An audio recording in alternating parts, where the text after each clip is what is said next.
you're dreaming of greatness. Send you back home, let you wake up.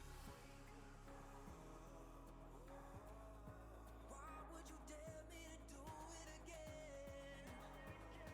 Come and get your spoiler out the head. We're taking over.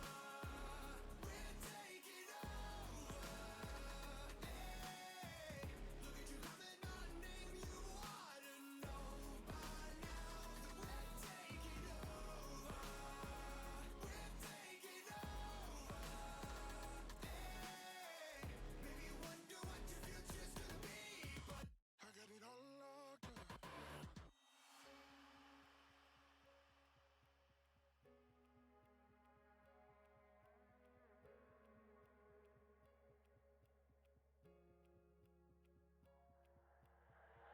在以后，除了是傻子，还有其他吗？我左右，键盘琵琶在时间滴答着，还不够。你的固执让我来守候，哪怕太迟也不想以后。就在这时放肆的挑逗。I got the heart of a lion, I know the harder you climb, the harder you fall.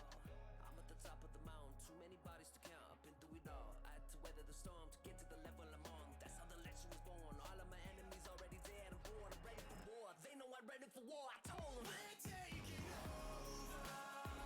We're taking over.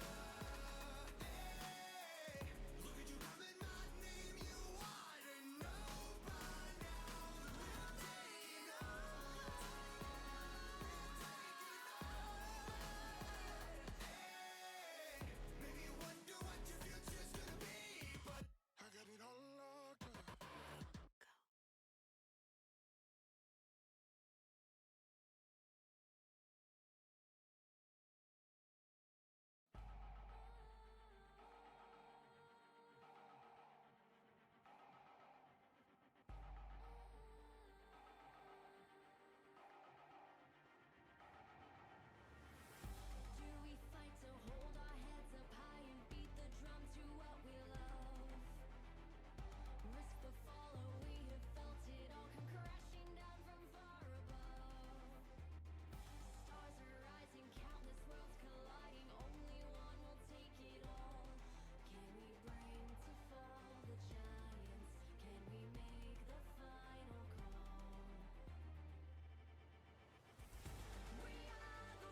Welcome on in, ladies and gentlemen, to week 3 of the Victoris Rival Draft. I'm Sai, I'm joined by Becky Rita, and we are one person short for the moment on the desk, but we will rectify that, don't you worry, before any of the action takes place. We will be joined by Shibby in a few minutes. But Becky Rita, how are you doing? I know you haven't had a chance to check out too much of the action, but I know you are aware of some of the players. How are you feeling about the league so far, and I guess some of the standings? Yeah, I am happy to be here.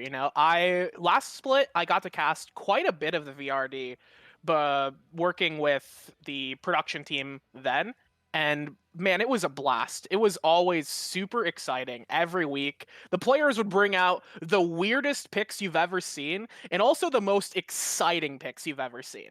So I am definitely very interested to see how things are shaking out this split, and excited to see the games today. But in terms of what we saw last week, I think the standings are definitely sticking very similarly to what they were in the first week, where we have the couple of dominant teams, Yeah. we have the couple of teams that aren't doing so hot, and then we have the middle of the pack teams. And I think that's a very interesting dichotomy to have in the standings because it sort of creates the three tiers. And if you want to get into playoffs, does playoffs include every teams? Okay, the top four Four, teams top four. advance. Yeah. So you're sort of with these three tiers, you're sort of expecting the top two tiers to get into playoffs, but because there's still so much time in the league left, you can't necessarily count out the Wizards and the Falcons from making it in there, and that makes the games a lot more exciting to follow because anything is possible. You may have your expectations, but leagues like the draft leagues are super volatile. They're That's the the thing. dumbest things can happen. I'm looking at the match histories from last week. I see Garen picked up a win, my homeboy. Always happy to see homeboy Garen pick up a win. But you know, that aside, I'm definitely super curious to see what these players are going to bring out in this split, and especially on the new patch, what sort of things they've concocted in the week that the patch has been released. Yeah, absolutely. So a lot of you give me a lot of ammunition to work with there. I like it. Thank you. Yeah. So of course we are week 3 of the 5 week kind of playoffs before the top 4 teams will be advancing to the semis and then from there onward into the finals. But yeah, like you said, there are a couple teams, Falcons and the Wizards, aren't performing super well, but they definitely still have it within their grasp to make the playoffs. So the Tigers, the Ducks, they can't get complacent. The Guardians and the Unicorns. Yeah, they're flying high right now, but anything can kind of happen, and teams will be able to read their opponent, step up to the plate. Not sure how much practice time every team's able to put in, Hmm. but and of course we play weekly every Tuesday, same place, same time. Chat, so make sure you're here. But yeah, there, like you said, there have been some crazy picks. We had last week where we had Salt and Dream who were like, "Oh, the unicorns." We were watching them for the final game, and they're going up against the Ducks. And in the draft pick, they were both like, "Oh, the unicorns have no damage. They have no damage on their team." And then they just whip out like this, just the cleanest win you've ever seen, and like it was hilarious. I think it was Oh the yeah, Jin carry. yeah. So I'm yeah, looking we. at that match history there. Mhm. Granted, they say no damage, but I'm looking at Zac with a demonic helmet right there, looking Mhm. very scary, very imposing. In I presume the top lane because I can't imagine Gallia would go top. Wait, maybe it was. You're stretching my What are memory the Wait, now. these drafts are actually crazy. What Yeah. what happened? Oh man, I wish I watched this game. This is crack. You should go back and Except watch for it the after tonight. the fact that the Ducks kind of got they waddled their way home in very embarrassing fashion. You know, they is still Yeah. definitely some exciting picks, and I think it sets up well for what we can expect from this week. If the players are already getting weird with it there, it's gonna get even weirder. Yeah, the I'm excited to see some interesting plays, or I have been excited seeing these interesting plays and composition picks and just individual champion picks and things. I know Guardians were kind of having some fun with it with their compositions as well. They had the Exodia comp we were naming it last week as well. So we've been seeing some interesting things, but we've also been seeing, Becky Rita, a lot of people saying, oh, well, Salt and Dream when they've been casting. Up until this point, we've seen a draft diff. What do you think the teams are doing to combat this? Because it seems like a lot of games feel like they're potentially over in the draft pick session of the game. Do you think teams are putting effort into combating that? I think that in terms of draft, a lot of people tend to sort of overrate how impactful draft is. Once you get to the highest level of league where everybody is super close, that's when draft actually starts to matter. But like you were just talking about with what Dream and Salt were talking about in terms of the unicorns, they haven't drafted any damage. It doesn't matter. The drafts don't necessarily mean a whole lot in these super volatile draft leagues because it a lot of the times just comes down to absolute player difference. Granted, you cannot draft absolute garbage, but you can get away with a lackluster draft if you are able to provide the sheer firepower of a strong core in your players just on the roster. And a lot of these top teams on the VRD have these incredibly good players. You know, we look at the unicorns. They've got they've got a really good support in Last Dinosaurs. They've got JDK, who is a madman. They are crazy out there on the Rift. And Usain as well. I watched them perform incredibly well in VAD last split. They've moved up now, and it looks like them with the Guardians are performing quite well this split too. And of course, you know, you also have, you know, the Ducks and the Tigers. They have their good players, Karthik and Torchy. Both of them performed very well in the last VRD split. And the Ducks, they've got Neurosynaptic, who was a very promising jungler, showcased some great carry performances. And you know, the Ducks also have the people's champion, Cam Com. They are the Duck enthusiast. They are the Duck. So, you know, can't count them out. And the Wizards also, I think, despite their record, the Wizards and Falcons, despite their records, have some great players. Hoppin, weird to see Hoppin in 80 carry, considering they were quite good in the jungle. Don't know what facilitated the role swap, but I'll take it. And then, of course, the other people's champion, Beanie, the Beanie differential. But people can't have two champions unless they're facing each other, in which case... That is true. I suppose that is true. Beanie, you know, lost. They deserved, you know, an MVP last split they didn't get, but they just got off of yesterday, literally smurfing on the kindergartners in the VAD, including me. My feelings are hurt, but it's okay, Beanie. I will still support you here today. Did your Garen get shut down pretty hard? No. I was in the bot lane. I was playing Karthus, and honestly, it wasn't even Beanie who shut me down. I literally ran it. So, you know, okay. I was griefing a little bit. I did a little bit of trolling, but that's okay. You know, it happens. Don't let Riot hear that. They'll ban you, dude. You can't. Don't tell us that. I've played for 12 years at this point. If they haven't banned me now, they're not going to. I'd have to really try to get banned at this point, I think.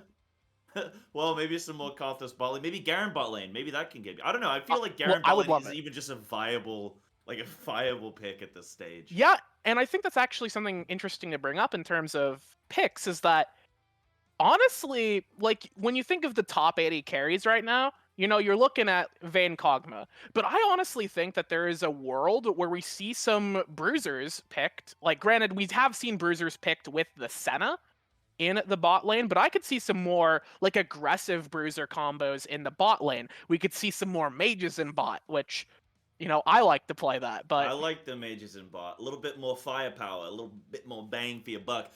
So yeah, actually, a good question is looking at the patch notes, because this will be the first day on the new patch. Correct me if I'm wrong, or is the patch tomorrow? The patch was last week, actually. The patch was last week. I do not believe they played on 10.12 or 12.10 last week, though. So this, I believe, is the first week that VRD is playing on 12.10. So that's definitely going to lead to some differences. We've already seen some not major changes, but some shifts in the meta in VAD as a player, VTS, which I cast on or I host on Fridays. So we saw some You're changes all over the there. shop, aren't you? Doing a little bit Yeah. of everything. Okay. I try to do everything. I'm just Phil. I've been playing League for 12 years. I was the person in chat who just typed Phil. I'm that person. That's Maybe how a I little became name a change support is in main. bounds. Yeah. That's how I became a support main for so long. Was like just typing Phil. It's like, oh wow, you might as well have just typed support. Yeah, you may as well just pick support every single time. Yeah. So, are you expecting any specific champions that we might see based on the patch notes? We saw like Gwen jungle last week, which was really interesting, and even encouraged some individuals in chat. Hello, chat. I'm looking at you right now. We saw some of you even opting to choose it in your own games. So, yeah, Becky Rita, anything that you kind of maybe expecting or would like to see from the new patch notes? I think that I would love to see some more. I think it's unlikely just based on uh sorry, I'm blanking. I think it's That's all unlikely right. based on what we've been seeing in terms of uh wow, I am losing it. The Hey, support picks right now are basically all tanks. But okay. I would like to see some more ranged options. Like we do see the occasional Rakan who's basically just an engaged support tank. He's just a bit squishier and a bit faster. But I would like to see, we do see some karmas. I want to see some more karmas. I want to see some more seraphines. These enchanters are amazing right now, and I think they're a bit slept on in terms of, oh, you look at the fact that healing and shielding got cut, but also anti-heal got cut quite a lot. Mhm. So it balances out Yeah. quite favorably towards the enchanters. And because the only option you have to shut down shielding is Serpent's Fang exactly, it sort of limits your itemization in terms of your comp if you have a lot of AP champions. Because what are you going to do? Buy Serpent's Fang on Rumble? I've done it. It felt terrible, but it had to be done because you can't bust through all those shields otherwise. And I would like to see some more of those enchanters. And I'm excited, to maybe potentially see a bard get picked. I know that friend of the program, Camcom, they like to play bard. I hope they will bust it out today because I want to cast a bard game. That champ is extremely hype. Uh, Yeah, well, no influencing the players, okay? We know that they're going to be watching. We know that they're going to be listening. Don't, no. Actually, yeah, I'll let you. You can influence the players. Let's see look, some VOD. Yeah. look. The thing is, the fact that I'm casting today means that what we're gonna see is we're gonna see Garen every single game. Like the fact that I'm here will bring that Demacian to the Rift. I can't stop him. He just appears. Well, Like I'm magic. happy for it. I'm happy for it. And yeah, I mean, anything else that you kind of wanted to discuss? I know that we're going to be going into Champ Select soon enough. I don't know, is Shibi actually with us, or are we waiting for Shibi? I've just actually looked over to the broadcast and I see Shibi's display on screen, but I don't know if they're here yet. I assume that they're not, right? Uh, Let me Yeah, not heard check. from them. That's fine that No. they're not here. I just looked over for a second. I was like, oh wait, are they waiting to like jump in? Do they need a moment? So yeah, Shibi's not here yet. So we will be going to draft when Shibi is here and available, and we can get into the, well, you can both Hmm. get into the actual technical Yeah. analysis of the draft pick and everything like that before we get into the game. But Yeah. yeah, Becky, anything else that you wanted to bring up Yeah. before we go Well, to that? before we take a quick break here, I do want to talk about our first match of the night, which is, of course, the Unicorns versus the Tigers. And the Unicorns have been extremely dominant this split. They are currently 6-0. They have great players in every role. They are an extremely cracked team, and their wins are incredibly convincing. There's not really, like, looking at their match history, there isn't a game that they have where it's like, oh man, this could have gone either way. No, they Yeah. go onto the Rift and they smash them. So the Unicorns are so powerful right now.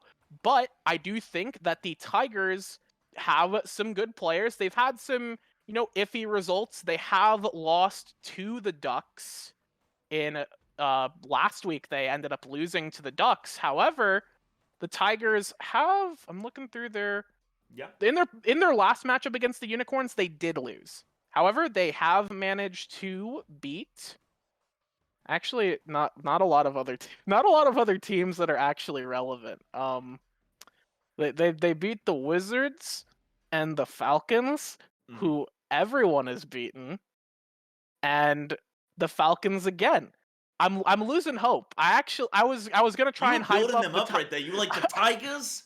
They're I was gonna here. try and build up hype for the Tigers, but now I'm looking at their match history and I'm like, oh wait, this is actually gonna be pretty tough for them. But I think what I want to talk about with the Yeah. Tigers is that a lot of these players actually played together on the same team last split. Okay. So there's a lot of that innate synergy. So I wonder what's going on behind the scenes that's causing them to struggle. Maybe it's just like the power of the league has gone up, or something along those lines. But otherwise, I think that this is gonna be it's definitely unicorns favored, but I would not count out the Tigers because I have seen the players on the Tigers perform incredibly well. And complacency is a problem. If you it's so easy to get complacent. And that is exactly where the Tigers can strike. Yeah, they're prowling. They're waiting.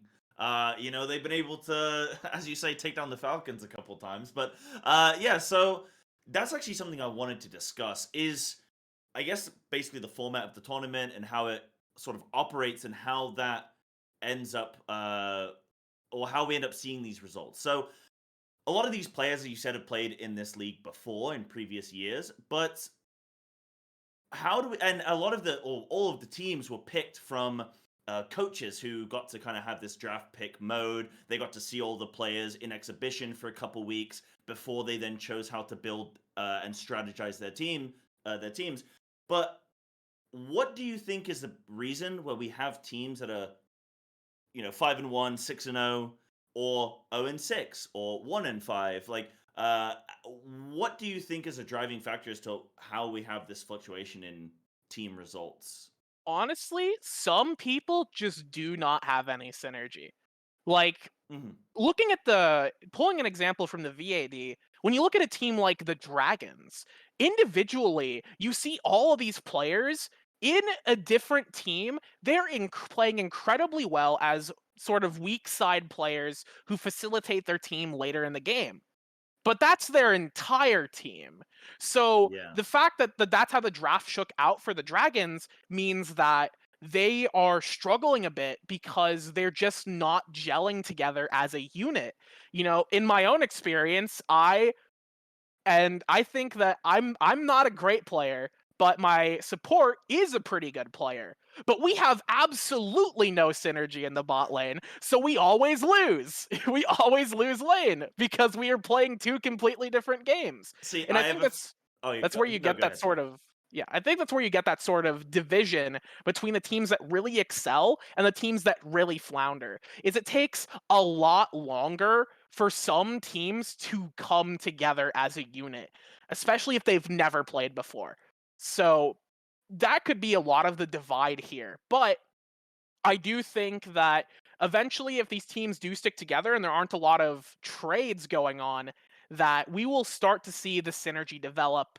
And we will potentially see teams like the Tigers start to excel as the league continues. You really got a soft spot for the Tigers. All right, I want to see them tonight. We're going to be seeing them in game 1, so I want to feel that energy. Yeah, I definitely picking up on some points that you mentioned. I definitely have a friend like that in the bot lane where so I'm a jungle main. I'm like a gold level Hecarim one trick. Okay, I don't think I'm even gold. I haven't played in a couple weeks. But I'm like a Hecarim one trick, which doesn't really exist in the rank that I'm in. But I have a friend. Mhm. Whenever I play bot lane, I play support, and he yells at me if I'm too aggressive. He yells at me if I'm too passive. I can't please him. If I'm in lane, he's angry. If I'm out of lane, where am I? If I'm ward in, what am I doing? Why am I not there? Like, there's nothing. If I take a kill and he was gonna die, it's on me. And like, Mhm. it doesn't matter what I do. I'm doomed. Damned if I do, damned if I don't. So I definitely know how you feel on that one, Beccarita, with the synergy. But another question I kind of wanted to ask you, based on my original question, was how much do you think that the 5 week playoff period might impact the player's performance? So if you're the Tigers or the Ducks, you're going, look, we have 5 weeks. we just need to make it in the top 4, then we can really turn up the heat. Do you think that teams can allow that time to delay and to dilly-dally, or do they really need to get their synergy, their cohesion immediately so that when they make it through, they can actually cause some damage? I think that if you're in the position of the Lions, or well, I'm the Lions, we're not in a good position. If you're in the position of the Tigers, uh, or the Ducks, that getting that synergy is super important if you want to make a push through playoffs. But you don't necessarily need to get there immediately. I say that finding that footing is vital right now for the Wizards and for the Falcons, who are both struggling at the bottom of the standings. They need to figure out how they can work together as a team. What are their strengths? How can they utilize the advantages that they do have individually to find success on the Rift? But it is a lot easier said than done. These are not like constructed teams. They do not necessarily have structures. Occasionally you see a coach, but very rarely. Everything's sort of just done off the cuff. So so you have a lot less time and a lot less structure, and that can make it harder to find that synergy, but getting there is super important if any of these teams want to make a run through or a run to playoffs. Okay. All right. Well, let's hope the teams are putting in the effort, putting in the time. And speaking of time, Shibby, welcome on in. I know you're here now. Thank you for joining us. We just kind of we spoke. We got through so much good material, dude. I know we're going to be jumping into the draft pick in a moment, but I just wanted to give you a chance to say hello and yeah, how are you feeling about week 3? Hello, everybody. In classic Shibby fashion, I'm coming home late from work, hit traffic. I actually got pulled over today, so that's why I Oh was no. late. It's okay. It's okay. I got a warning. Got off with a warning, so it happens. Whew. But I'm excited, specifically because the new patch, right? 12.10. People are still Yep. figuring stuff out. I mean, we've been seeing a lot of different takes from different, if you watch streamers or if you watch professional leagues or if you watch like lower division leagues, right? You see a lot of different people have a lot of different takes on the meta. Right now, I think what has kind of been universally accepted is that scaling is kind of king right now. You'll see things like Gwen.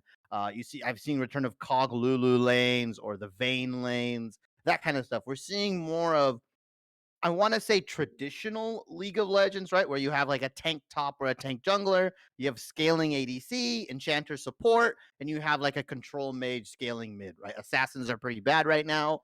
They're pretty bad to play. So you kind of have this more 5v5 front to back kind of style of League of Legends. And now the game is more macro focused because you can't punish when somebody's out of position as much because they're tankier, they have more health, so on and so forth. So really, I think the meta is going to be shaping up to which teams, like Becky said, have synergy. Who is really shaping up and figuring out their team fighting. Right? It's not individual play as much anymore. It's how do we 5v5? How do we work together as a team? Okay, interesting. Yeah, yeah. I like a lot of what you said there, and I hope that we're going to be able to see some of that playing out tonight. Maybe we will see some shifts. Maybe the Falcons and Wizards are going to be stepping up. Maybe the Unicorns and the Guardians drop down a little bit. We'll have to wait and see. But chat, we won't delay anymore. We will be jumping into the draft pick in just a moment. Good luck.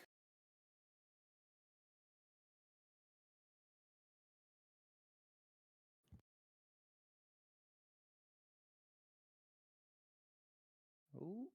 And we're gonna get into the draft here right now. And honestly, I'm expecting a lot of Wukong. We see the Lulu band coming in from the Unicorns already, so they're either tuned into the stream right now or they're just playing what we've been seeing. Right? They don't want to see Lulu Cog, Lulu Twitch, these scaling ADCs. It is just really detrimental right now. Nocturne being banned as well. Kog'Maw again. So this is pretty Oh, standard.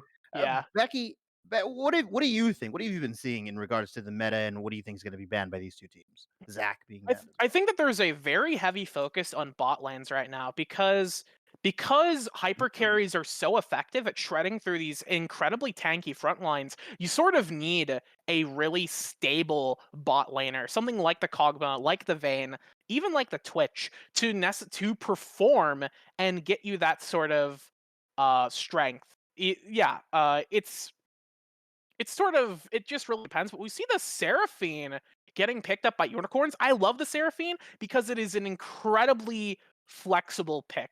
It goes mid or it goes support. Sometimes we even see it AD carry. You could pair it with a Senna and get yourself a fasting Senna with the Seraphine. So definitely uh always good to see that as the B1. You typically want to pick Flex, of course, for B1. We see the Thresh. Thresh has actually been. It was interesting. I saw a lot of threads on Reddit about how Thresh sort of disappeared during MSI, but I've been seeing quite a bit of Thresh on this patch. He's Yeah. definitely still got some weaknesses, but he is a super effective pick. And speaking of dominant picks on the patch, Wukong. Yeah, Wukong is still king, I think, in the jungle right now. He loves these long extended fights, right? These 5v5. Like, the longer these fights go, the more he can get his Conqueror off, the more he can get resets off of his, not resets, sorry, but more he can get off of his E and Q, right? Because his auto attacks lower the cooldown of his Q. He can get multiple clones off potentially in a fight, right? 1 to 2. Uh, and it Wukong loves this kind of meta right now. And in Thresh, it's nice that you mentioned him because he did get some compensation buffs, right? He gets Mhm. armor per level now. I think he gets more shielding or he gets more armor per soul. Like, Yep. he's become a little bit more tankier, so he can be a bit of a more of a frontliner than you'd expect from these supports, right? Who don't get a ton of gold. But on the unicorn side, they draft Seraphine, Zillion, Viego, and this still kind of hides their composition a little bit, right? You Yeah. can go Seraphine, Zillion bot. You can send Seraphine mid, Zillion support. You can do it the reverse. You can go Zillion mid, Seraphine support, or Seraphine bot, like you said. There is still a lot of Oh. mystery shrouding the unicorns, and Tiger's picking up a very, very niche pick. Vel'Koz, super high damage, right?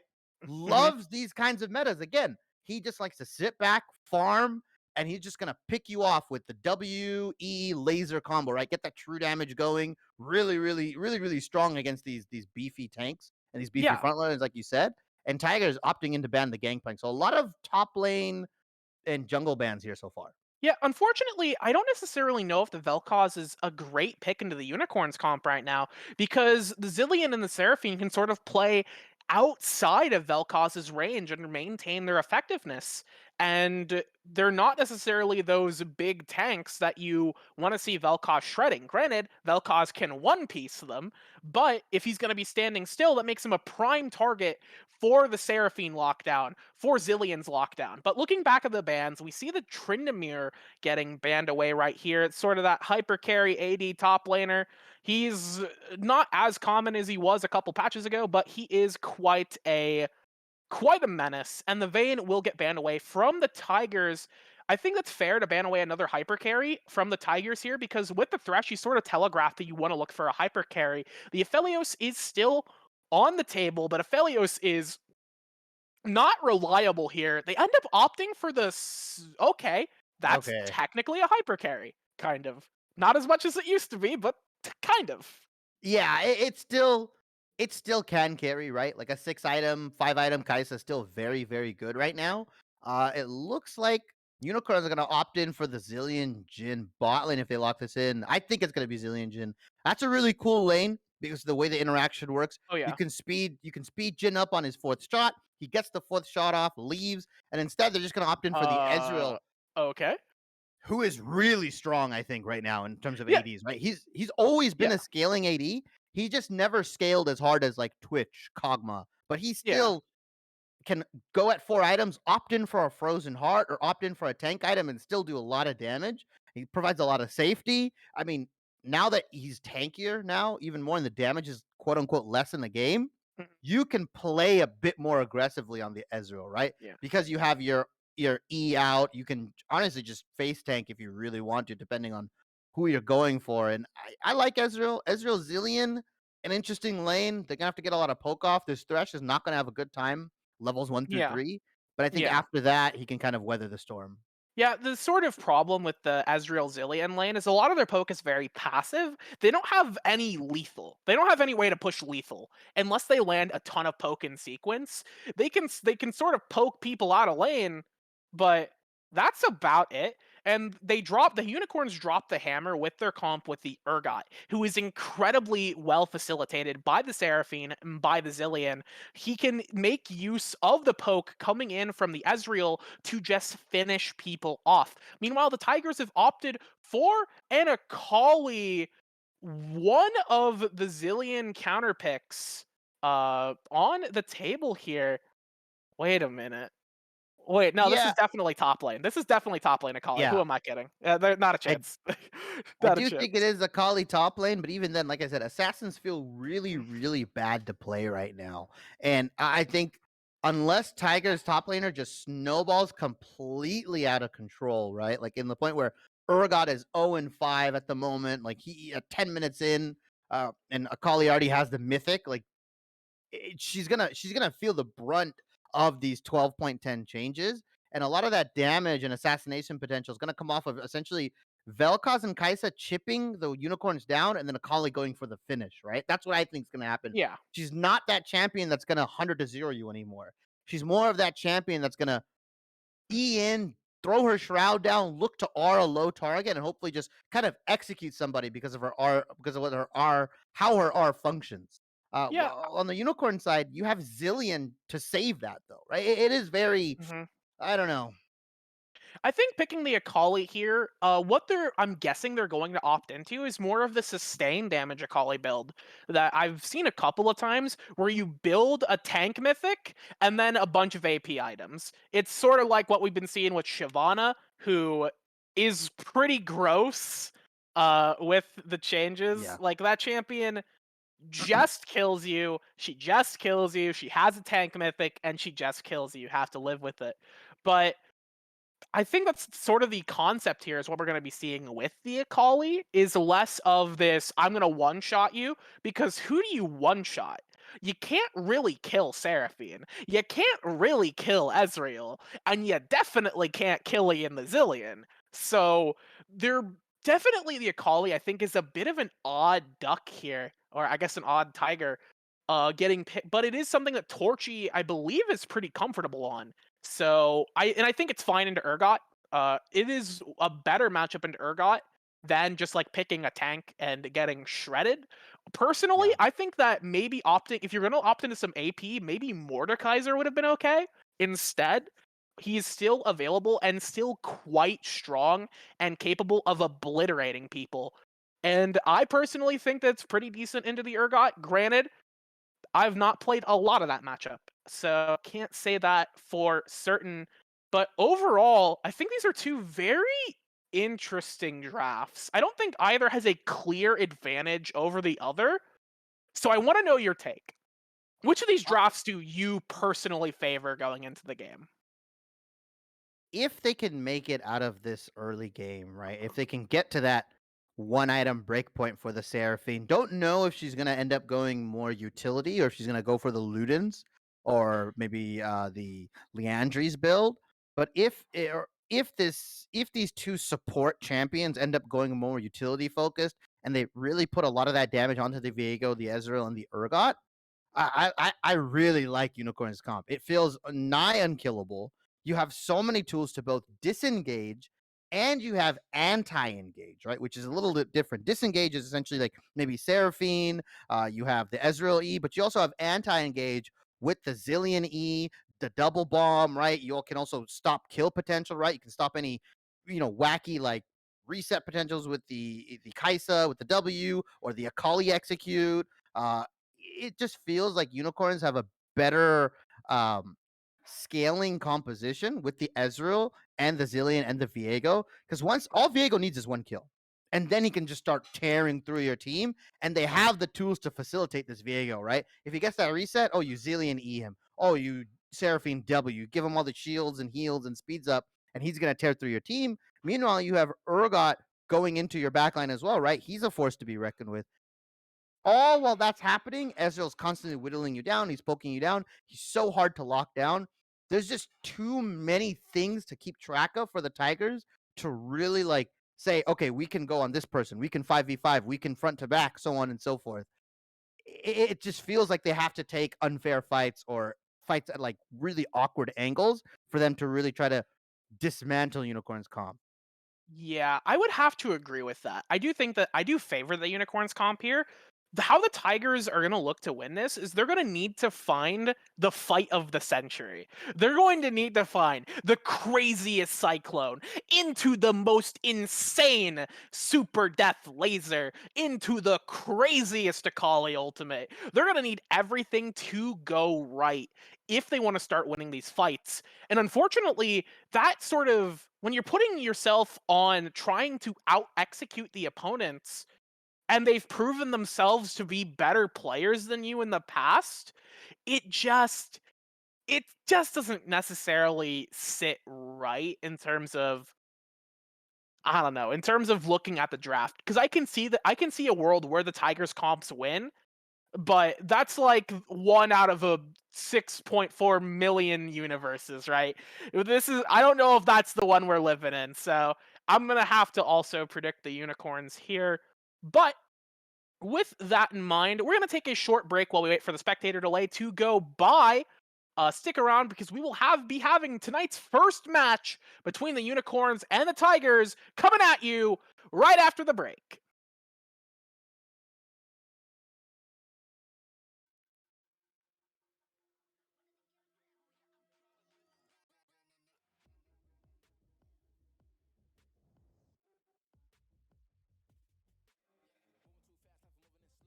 I'm a guy, but I actually don't know. I mean, better put your pride aside. My Benz get more like a Volvo. Your best stuff looks like my words. Synapses, fire, and burst. Got the whole crew with me, about to do damage. You know we ain't average. I ain't gonna say this again, but it's in my time. Better look in my eyes. I'm a genius in the skies with my heart on my sleeve. And you force you oblige to a king in his prime. Everybody got a line. Sit back with the stars in line. I finesse like my life on the 9 was a diamond in the rough, and now I shine. No one could stop us, they'll try, but they won't. Nada nos puede parar. Oh no, we're wide awake now. Our eyes are wide open. We're running this world. We're keeping it turning. We're living like giants. Yeah, giants. We're bigger than giants. We're giants. Oh, sleeping giants. Sleeping giants. Yeah, shutting it down. Been in the ground and my people all up in this place. Spinning this thing. Go to my rank. Royalty up in my veins. I'm loco, think I'm so cold. I say something, ain't no going back. Now they ask where Kiki's at. I'm like, you can't hang with that. 쏟아져 빛이 멀게 된 눈이 멈추지 않아. Once we go, 내게 더운 날로 모든 배워 빨리 달려. 넌 못 따라와. True damage we do it. True damage 보여줄게. 뭐든 쉽게. 이기든 지든 my crew make the beat. No one could stop us. They'll try, but they won't. Nada nos puede parar. Oh no, we're wide awake now. Our eyes are wide open. We're running this world. We're keeping it turning. We're living like giants. Yeah, giants. We're bigger than giants. We're giants. You thought that we were weak, but we coming right back. This time you're gonna see how we do it like that. We're living like giants.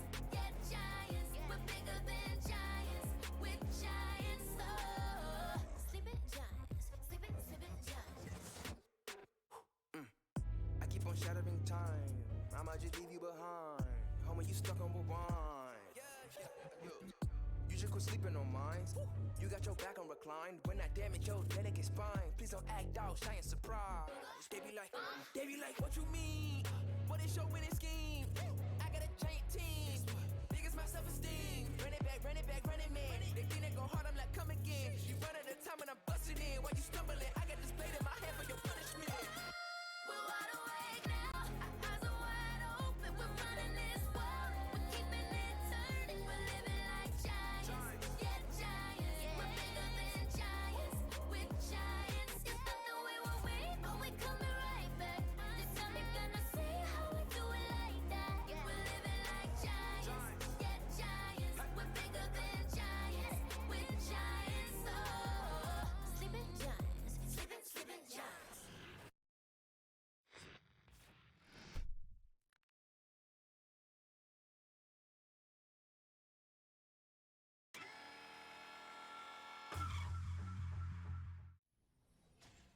And welcome back, everybody, for our first match tonight between the Unicorns and the Tigers.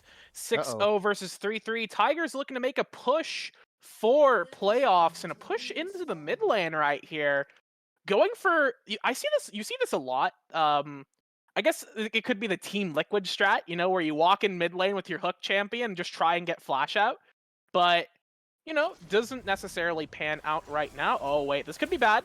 Wait, Bleeding Wolf's gonna dash in. Okay, Karthik's just gonna take a lot of poke there. He should be able to back. Unfortunate. Yeah, he will be able to back and reset. He has got time, and he probably is not going to mind doing that anyways, because he can opt to swap into the Scrying Orb, as junglers tend to do. But while we're sitting here at the start of the game, I'm looking around at the runes and masteries and item choices, and honestly, not a whole lot to really talk about here. So I want to get your take on what lanes we should be looking at early in terms of where things are going to start happening. Because junglers are obviously starting bot side, and they're going to be pathing top. What can we expect to see from the teams in the early game? Honestly, top is really, like, if you're a jungler, right? If I'm a jungler, I'm looking at these lanes. I'm going on both sides, right? I'm looking, okay, who can I gank? Who can I gank? And it goes, well, there's a Seraphine and an Ezreal bottom lane, and then there's a Kai'Sa and Thresh. That's going to be super safe, right? Ezreal has E, Seraphine's going to heal. Like, there's not going to be too much going on unless, Dog Hugger does, like, a crazy flash hook flay or hook flash or anything like that, right? You look at mid lane, Zillion versus Vel'Koz, a poke champion versus somebody that just wants to clear waves, sustains, and can maybe set you up for ganks, but is very skill shot reliant. So it really is this top lane where I'm assuming both these junglers are going to play a lot of attention to, right? Bleeding Wolves has the Ignite. OT or Torchy is playing on the Akali, somebody that wants to be ahead, somebody that, is best when ahead and can really get to that item curve where she can start attempting to one-shot you. And as I see again here, Karthik is going to be trying to get around, but not going the right path here, trying to take a back route, but Bleeding Wolves does opt into going back through the tri-bush, ends up having to flash. A little unfortunate there for sure, but does get away with his life, and still is maintaining quite an advantage on the top side. Yeah, he's sitting pretty fine, right? It's 12-7 CS. Karthik does the 3 camp clear, wants to go and see if he can help out his top laner. Bleeding Wolves is pushed up super far. Tries to get an... Okay. No ignite though. No ignite from Torchy, so no real kill pressure. Yeah, we do have it. Sorry to interrupt here. We do have a potential kill opportunity. Hydra's going to be following Karthik here. Flash is on both of them. JDK is going to get caught in the river. Karthik is flashing over the wall. Will get another a sunburned from the Tigers here now, as Hydra gets a pretty good find here. Now is going to be moving into the mid lane. We're going to see the stun is going to land. JDK doesn't have any follow-up though, so it's just going to be a little bit of poke here, and our man Vel'Koz is going to just be able to respond with some poke of their own. But, honestly, Hydra making some good moves around the map. Making some good moves, blows the flash from Karthik, but, like I said, where can you really gank these lanes? You're not going to gank a Vel'Koz that's super pushed in, right? And if you're on Karthik's side, you have to go for that gank top. You have to go for that odd timer, because if Urgot's going to keep playing like that, where he's playing pushed up, he's going to auto shove with the shotgun knees, then you kind of have to just force him off and make sure, hey, give your top laner some breathing room. But not a whole lot can happen. And honestly, what I should be seeing from Masked Hydra, I don't even know if I would even agree with him ganking and spam ganking, mid lane, top lane, going for these invades. I would just want him to full clear, right? Because as a champion, both Viego and Wukong, they scale very, very well, but Viego just has way more volatility once he hits 6, right? Once he starts getting the resets, once he starts executing you, and he should just be power farming, especially with his bot lane and his mid lane, having the control they do, right? I mean, there's no, loss in priority. Oh, as he goes for that hook there. There's no, real, I have priority in bot lane, I have priority mid lane. Both of these lanes are just looking to wave clear, looking to bounce waves back at each other. So just full clear and hit your power spike, right? Get your Divine Sunder if you're going to go that, or get your Triforce. Oh, was the hook? Oh, we do have a hook coming in here. Dog Hugger is going to get a good angle here, but now Amistan's going to get exhausted up. Juan is cool. Is going to try and do a little bit of damage. Here comes the Ignite. Here comes the auto attacks, trying to whip him into shape, but Dog Hugger doesn't have nearly enough damage on their own, and Amistan not getting any auto attacks to fire back. Karthik is in the river, potentially looking for an opportunity here to dive, but diving is super risky on this patch because the turrets are insane. Yup. You have to have great mechanical play here, and we have a mechanical play right here. Seraphine is going to get hooked in right now. No flash. Okay, there is the flash. That was the Ezreal who flashed earlier, so Last Dinosaurs is going to just barely escape there.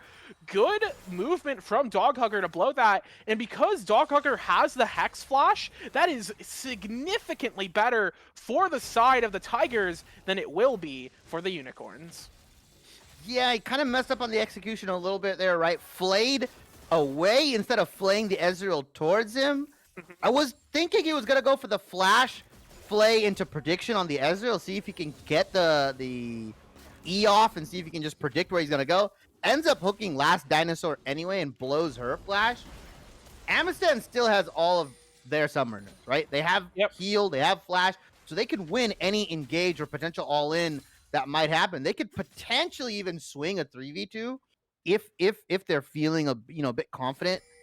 But Masked Hydra actually just opting into gank top, but now Torchy is level 6. He can W out, she can R out. Just so many tools right now. Just get away from this gank. Don't know if they're going to be able to get this. Yeah, the gank is going to go through. We're going to see the flip. We're going to see the ulti land on the Torchy here. But yeah, all those escape tools are still in the books right now. The ultimate timer is going to run out for Bleeding Wolves. Just not enough damage in time. That did get Torchy into range. But because Hydra waited for so long to go in there, there just wasn't enough damage to finish it off. And Torchy just escapes with their life.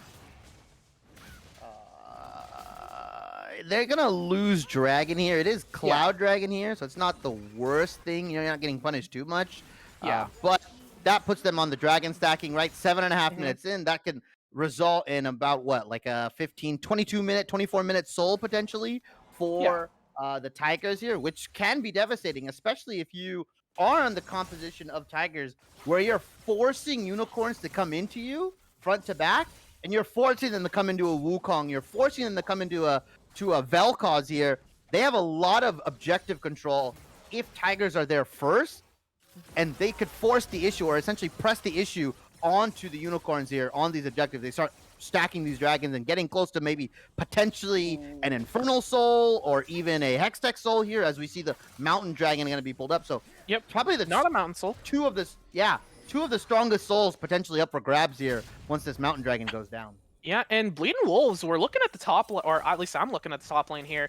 Bleeding Wolves is just pinned under turret, not finding a good opportunity to back without losing a whole lot in response. And as I sort of predicted before, while we were in the draft here, Akali is going to be opting for that the tank assassin build, the tank mythic into AP items strat. Because we do see the Sunfire complete. Honestly, I think that is absolutely the play here. So I'm glad to see that this build is going to get pulled out. It is honestly super gross if it gets rolling. And Torchy, I think, is a good enough player to get it rolling on the Akali. They were getting pushed in early, but they have managed to turn this lane around so well. And We have a bit of a disconnect here. Hopefully going to reconnect pretty soon. Eastpity here on the Vel'Koz. We do have a bit of info in chat here. Mid lost power because of Storm. So they must be playing from the Midwest. Damn, that's unfortunate. Yeah. I don't know. I'm just assuming Storm's Midwest or East Coast right now because I'm in the West Coast right now. This is brighter than can be, hotter than I've ever known. So there is a storm system moving through the Midwest right now. It's supposed to hit. It's supposed to hit where I am tonight. So like late tonight. So it is kind of understandable that weather happens. It seems that both teams are they've got the time, so they are going to be waiting here for the moment and just sort of sitting around. So what we've got, I guess we've got a little bit of a breather here. We can enjoy the pause screen, the lovely sepia tone of the Rift right now, and sort of take a step back and look at the state of the game. Hopefully we get back into it. It would be really depressing if this ends up being an FF because of, the weather. that Yeah, that's weather that's is that too strong. that is super feels bad, man. All right, it's time. You got to go to McDonald's. I pack mean, pack up the PC. You got to go to the play place. We need the just McDonald's Wi-Fi. take yourself straight to the power grid if you need to, man. Like I don't know, get some power, but hopefully it is just the power that is out for them. Hopefully nothing else is too crazy happening over there. Storms can do a lot of damage, right? Depending on what kind it is, it can cause a lot of flooding, tornadoes, and all that Yep. crazy stuff that the Midwest has. So hopefully it is just his power that's out. Nothing else is working. They're working against him right now. Maybe he can potentially get back online, but like you said, yeah, it would be super unfortunate if this game was an FF. I don't know if Victoris does rematches or if they would do a remake or anything like that specifically for this case because it is out of their control, right? It's not an internet issue, an ISP issue, which is consistent. It's literally Mother Nature coming in and saying, you know what, yeah, you're not allowed to play the game right now. So other than that, right now it looks like both teams are squaring up pretty evenly, right? Nothing has really happened in the early game too much, right? Masked Hydra tried to get some ganks off, right? He got something off mid. He tried to get a gank off top. It was fairly unsuccessful. And then so Tigers ended up picking up the dragon here. But given everything that's happened, both these teams are even in gold, 13 apiece pretty much. And it looks like Unicorn's composition is going to come out A-okay. I'm thinking that Unicorn. Hopefully, if they can shake this game out, because I think they have some quite. They've got quite a good position on the game. Granted, they're still down a bit in gold. That is just entirely on the CS lead of the jungler, who is about 500 gold up on their lonesome onto the Wukong there. Granted, no kills on the map yet, but we have seen a lot of close calls. And there are still some opportunities here. For example, Torchy does not have flash right now. That is a pretty good opportunity for Hydra to consider going up there. Wukong is or was hitting the Herald, it looks like. So Karthik will be definitely looking to drop that. I'm guessing for Torchy because I think this match is going to be going to be very decided about the top lane, right? Because you were sort of talking about this earlier in the game that these bot lanes are kind of don't do anything in terms of getting kills. They just sort of they just look at each other, and it depends on whether or not Thresh lands a hook. And you're never landed a hook on Seraphine or Ezreal. They're gonna not give you the chance. They can play back the entire lane away. They do not care about you if you're a Thresh.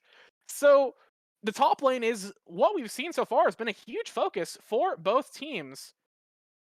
It seems that you guys have 10 minutes. You guys got 10 minutes game time. We can give a little extra just to help him get back in time. But I think after 12 minutes, we just unpause and play.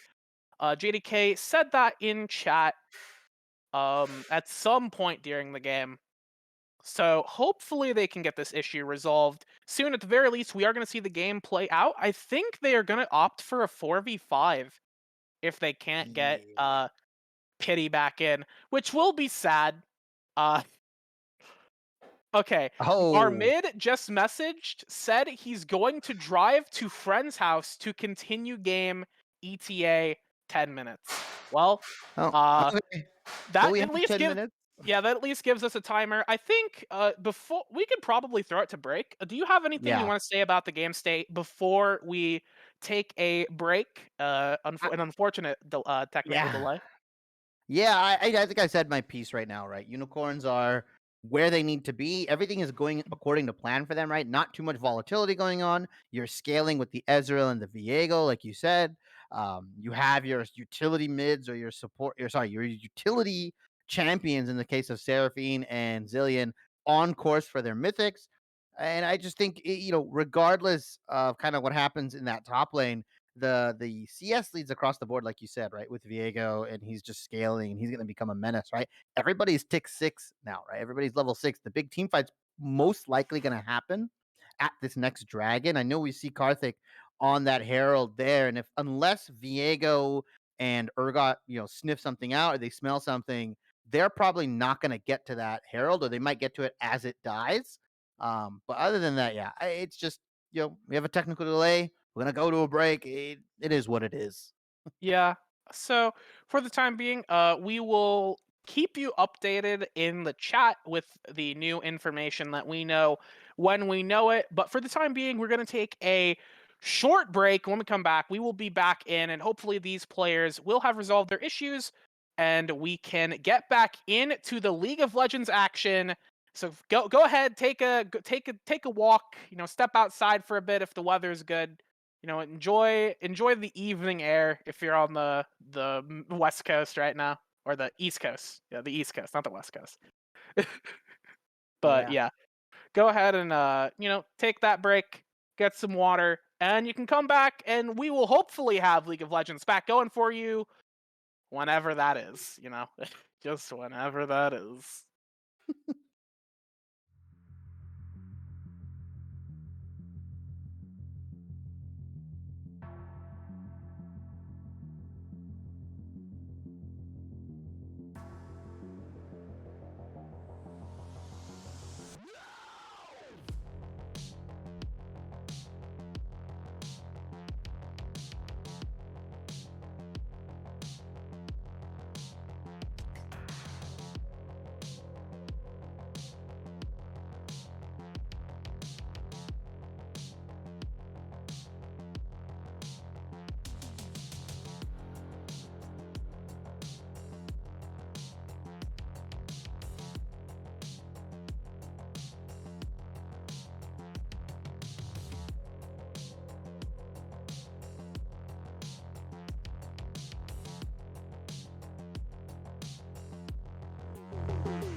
And welcome back, everybody. We're back in the action, quite literally in the action. Unfortunately, while we were singing things up, we did miss a fight over the Herald that ended up getting first blood over to McDonald's Wi-Fi champion, East Pity, on the Vel'Koz. The power of McDonald's Wi-Fi. It can't be, mistaken here. This is, we've got, now the Tigers have, they have Ronald McDonald on their side. We have a Seraphine ultimate coming down. The Encore is quite powerful, followed up by a true shot barrage. But Juanito is going to get exhausted, but it's not nearly enough to keep Amistan alive. Actually, there was no exhaust there at all. Coming down. In the top lane here, we do have an engage, and Karthik's on the bot side as well. There's a lot of action happening around. Doghugger throwing a hook to Hail Mary. threaten, I don't know, God, right there. But, you know, it's all right. I think that was a decent enough prediction. You don't know where Viego is in the smoke cloud there. It's worth trying, but yeah, overall, we're doing okay. We're hanging out. We're doing good. There was a kill traded back going over to the Seraphine, unfortunately. But yeah. Yeah. Okay. Anyways. 1-1 apiece here. Yeah, it's the classic disconnect into get the first blood at the Herald. And we were talking about it, right? Karthik's on that Herald. We're going to see if Mass Hydra and Bleeding Wolves could get to it. They snuffed something out, but East Pity was there to support his jungler and able to pick up a kill there. But on the bot side, just the insane amount of burst on the side of Ezreal and Seraphine is just way too much, right? You hit the WQ from the Ezreal, you hit the ultimate, and now Mass Hydra is coming in for Amistan flashing and dashing out of that one. Hydra will blow their flash as well. The stun doesn't quite land. Also a great lantern from Doghugger. Still, Doghugger is actually 2 levels down here. Not even level 6. Fortunately, Thresh is the exact same champion, level 3 and beyond, but, you know, that's what it is. He does have the box base now. Stats, right? Yeah, you just want the base stats. Ooh, eats a Q there. But yeah, the box is really nice. Opting in for the roam boots, but I haven't really seen him go mid or top or really anywhere, so... Karthik taking a little bit of damage there. On to... He was going for a little bit of a spicy invade. Okay, Pity is actually going to find a huge combo to JDK. Going to be forcing out the Chrono Shift here, but the bombs are going to be taking down now. JDK is going to be quite low. Hydra as well. Here comes Karthik flashing in. Here comes the Cyclone. So much damage. Forcing out the flash from JDK. And a lot of summoner spells getting blown here in the river right now. Torchy may have found a solo kill. Going to be going to the tower. Going to be dashing here. The turret damage is only going to be doing so much. Does quite a lot. But this tank Akali with the Turbo Chem tank is blowing it up right now. Getting a solo kill onto Bleeding Wolves. Yeah, and that was just Bleeding Wolves not recalling after the shenanigans that happened in the top lane. Staying on and started thinking he was safe. Now the second dragon being taken down at the 13-minute mark. Are they actually going to be backed off by just Juanito and Dinosaurs? It looks like it. Oh, wow. JDK investing the TP. They really want to contest this dragon. It's already been leashed for them. It's pretty much at 2,400 health, half health right now, and that's a free dragon. We're potentially going to get... Oh, we do see a hook. Okay, the hook does go down, but no follow-up there. So yeah, Hextech Soul is going to be onto the Rift right now. Both teams have 1 Drake, so they have quite some time before Soul becomes a possibility. And that is honestly perfectly fine for the Unicorns.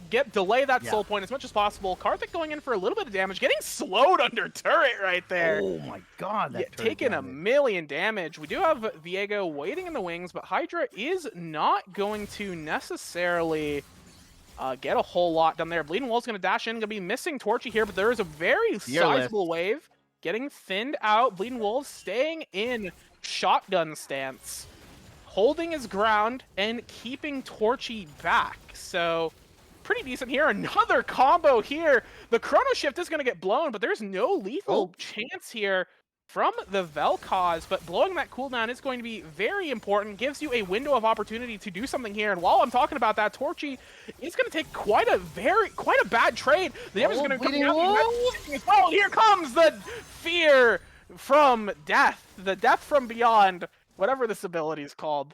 Fear Beyond Death. I had those words. They were just in the wrong order. But it doesn't matter because Bleeding Wolves has got the order correct for these combos and taken another solo kill in response off of Torchy. Yeah. Super volatile top lane, like I said. Looks like they're actually going to pick up this turret for themselves. The first turret gold coming in for the Unicorns as well. It's going to give them a little boost in gold. 1.5k gold lead so far. Still relatively even, right at the 15-minute mark. 1.5k gold isn't ending. Karthik actually going to get on the gank. Yeah, Torchy's going to be coming in here right now. Torchy has found a good opportunity. Karthik as well, finding a great angle here, delaying just long enough for Torchy to get in with the TP. Will get the execute on the Akali ultimate. That is just money going back. And we're trading back and forth right now. But unfortunately, the towers are going over to the side of the Unicorns. And there's just not a lot of map pressure being gotten response by the Tigers. Yeah, it's unfortunate here. Akali getting that kill right now. JDK and East Pity just trading in the mid lane, not really doing anything else other than clearing waves there. East Pity has been trying to get the kill on JDK multiple times, but like you said, that kill threat isn't there. Bot lane as well. Juanito is cool, has just been poking Doghugger and Amiston down, and you see that turret damage, right? It's nearly all the way down. That's just from constant poke. The 2v2 that kill that came down from them as well. I mean, it is annoying to play against. I cannot believe that Doghugger's having a good time here. Ooh, Flash getting blown out by Hydra there. There comes a root onto Doghugger, but there's not going to be any follow-up there. But yeah, a little bit of what could have been something in the mid lane here. Torchy may have actually found a fight they do not want. Bleeding Wolves doing quite a lot of damage right now. The slow's going to get landed. Bleeding Wolves going to be walking in. Here comes the Fear Beyond Death. It's going to be slowing them down. That's just going to be what the Fear Beyond Death is used for. There's just enough damage. Just getting him in range. The timer was almost up, but he had just enough time. Bleeding Wolves getting another solo kill back onto Torchy. Unfortunately, it looks like Torchic's not going to be evolving this game. They're struggling right now to get these items and get to these breakpoints that they need, and Urgot is so strong. Yeah, no Mythic as well, right? Just has the Titanic Hydra here. Sorry to interrupt. Okay, never mind. Nothing happened. All right, continue. Yeah, nothing happened. No flashes were blown. No TPs were blown into that bot side. A lot invested for pretty much one flash from Seraphine. Yeah, I don't know what you're going for with that play. It's an Ezreal and Seraphine. Like, Ezreal still has his E. He still has flash up. Seraphine's super defensive, right? Like, Doghugger needed to be flash play immediately if they really wanted to go for that play. Unfortunate. So much was invested. 3-3 apiece, but now that 1.5 gold lead has ballooned to 3K. And now, I pity this floor right now. McDonald's Wi-Fi not looking as good as it used to be. Might want to go to Burger King, I guess. Hydra is now going to be getting potentially traded back on here, but Juanito is around the wall. He's going to be looking at some poke down. Doghugger is going to be taking a few hits. Last Dinosaurs is there as well, getting a little bit of poke. The Seraphine has opted into the Moonstone this game, so pretty standard, pretty expected. Some supports say that Moonstone is the best item in the game. I can't say I necessarily agree with that take. I do like Moonstone though, but hey, you know what? Good stuff from the side of the Unicorns here as they look for the first Hextech Drake, and we'll easily be able to pick it up. Yeah, I think you could opt in, potentially for a Shurelias, but you already have the Zillion E, right? He could essentially EWE somebody else if he really wants to, right? So you already have two of your members getting sped up. I don't mind the other mythic item. I'm so sorry. The Moonstone Renewer.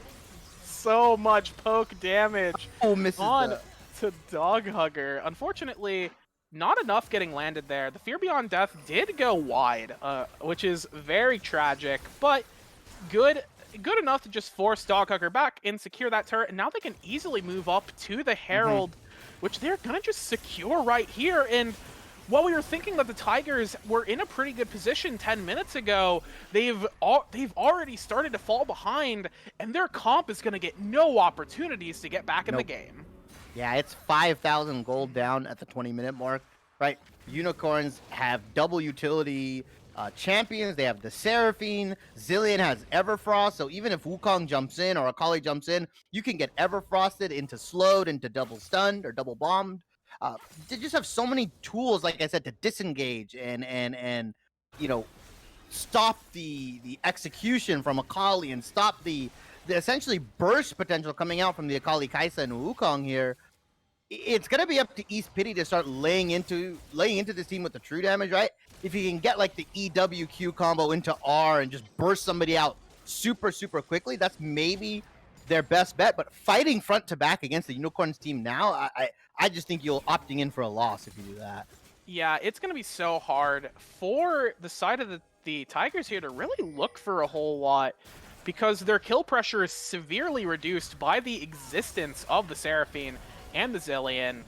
And honestly, even, I mean, Ezreal existing on his own, since he is your target, he is a slippery boy. He is quite hard to kill. But that aside, oh, Pity might... Okay. I was worried there. I've seen Vel'Koz's die in that situation. I was a little concerned. Bleeding Wolves just gonna shred this tower. Urgot poke is insane, but hey, Torchy may have found an opportunity here. Gonna be ulting in on JDK. The Chrono Shift is gonna come out in response. The slows the double stun? are quite enormous here.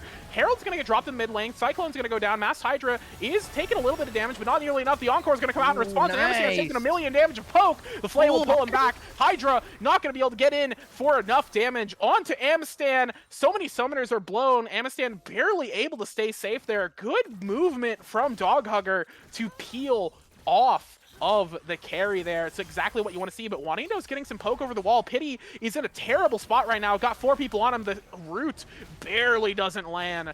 The stun will fly over the wall from the Viego, and while that was not a lot of kills gotten in response, that is crashing Herald into that mid-tier 2. This cracks the map wide open for the Unicorns. The world is their oyster, and they're going to be shucking it, is what I'm saying. You know, shucking oysters, you know? It's a culinary thing. I'll be here all week. Oh, I think we lost. I think I lost Shivy. That joke was bad enough it killed Shivy. Oh no. That's tragic here. So I suppose I will hold the fort for the time being. And we can just sort of, you know, you and me chat, we can chill together here while we wait for Shibby to get back. We can vibe it out and we can have a blast here. So looking at the map right now, honestly, I wanted to talk about this, but the Akali build is very questionable. It feels cope. Like, I do like the concept of going the tank mythic into full AP items, but usually you want to get the demonic mask as honestly, I would say your second item, because that is going to be your big damage item that is going to get you over the hump of missing that mage mythic. You kind of need that to get something rolling here, and opting for the Zhonya's, that item has no efficiency here, but we do see a fight. Here's going to be the ultimate onto Mass Hydra, but not nearly enough damage. Doghugger's going to be taking quite a lot of poke right now. Karthik is going to try and get an angle into the fight, but there's no angle to be had. Doghugger's going to get shredded down. Here comes the poke. Here comes the kill. First down is going to be Bleeding Wolves picking that one up now. Torchy's going to be diving in exhausted. Nothing to be done here, but quite tanky, not able to take a lot of damage here. Never mind, gonna get shredded by the front line here. Now Karthik's gonna be trying to get out of here using the clone to hop over the wall. Juanito's just gonna flat blink in, and with the blink of the eye, take out the opponent here. Amistan is gonna be next on the chopping block. Juanito not even opting to use their in-character blink, flashing over the wall, styling on their enemies, taking out 4-4-0 as they go for the next dragon. That was quite a deal for the Unicorns and is looking not good for the Tigers.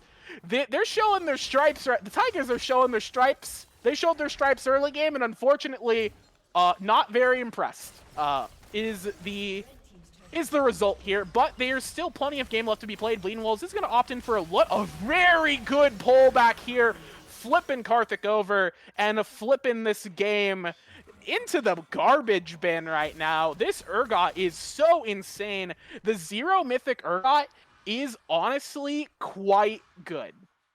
because there are no mythics that are actually good on this champion. If you've ever played Urgot and you've rushed a mythic, you probably have felt miserable. Nothing is good on this champion, but you go Titanic into Black Cleaver and then maybe look for a mythic, you feel unstoppable.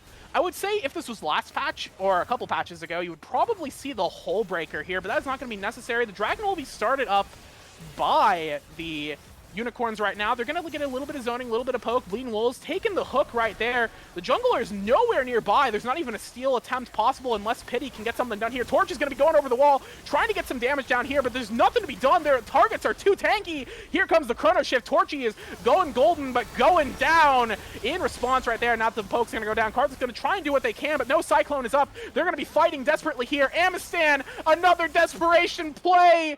One of the top players from last split gets taken down in a heartbreaking fight. The Lions are trying to go out with a roar, but they're going out with the whimper instead. Pity is going to try and just walk back here. They have to be able to clear waves here. That's 4 kills and the Baron going over to the Unicorns.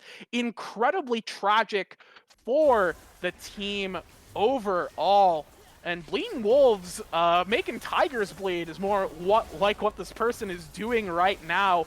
It is literally the Urgot show. If you look at the scoreboard here, it is entirely just 4 supports in Urgot. Even Ezreal's a support. Just you know, Ezreal, you got to do it. You got to sell your Triforce, get the IBG. You got to slow him down, all right? You just got to be a tank at this point. You got to facilitate the Urgot. This is a joke. Don't do that. Blue build Ezreal's really bad now. They ruined it. They killed my boy. Oh, wait, Seraphine is going to get hooked right here. Last Dinosaur's taking a little bit of damage, but the healing is going to be more than enough. Torchy desperately trying to fight Urgot here, but no damage to be spoken of.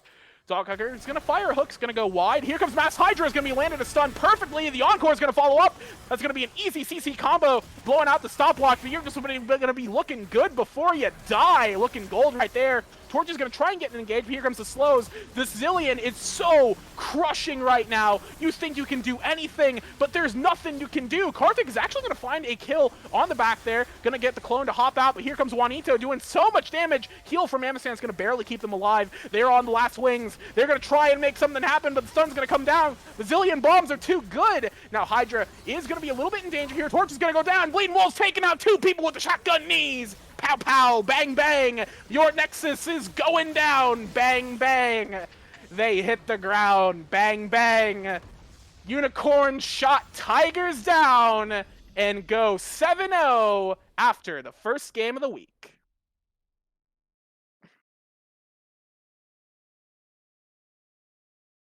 And, whew. Zoo wee mama. Zoo wee mama. I don't really know what to say right now. It's still, we're waiting. Shibby is... I'm back. You guys hear me? Shibby's Hello? back? Okay, you good? Oh. Can Yeah, you hear I got us? gang. I can hear you guys perfectly. Just as I predicted the Unicorns winning that game, I ended up catching the game on my phone while my internet went down. Unfortunately, my girlfriend was using too many devices, cooking and short-circuited the board. It's fine though. We're back. We're good.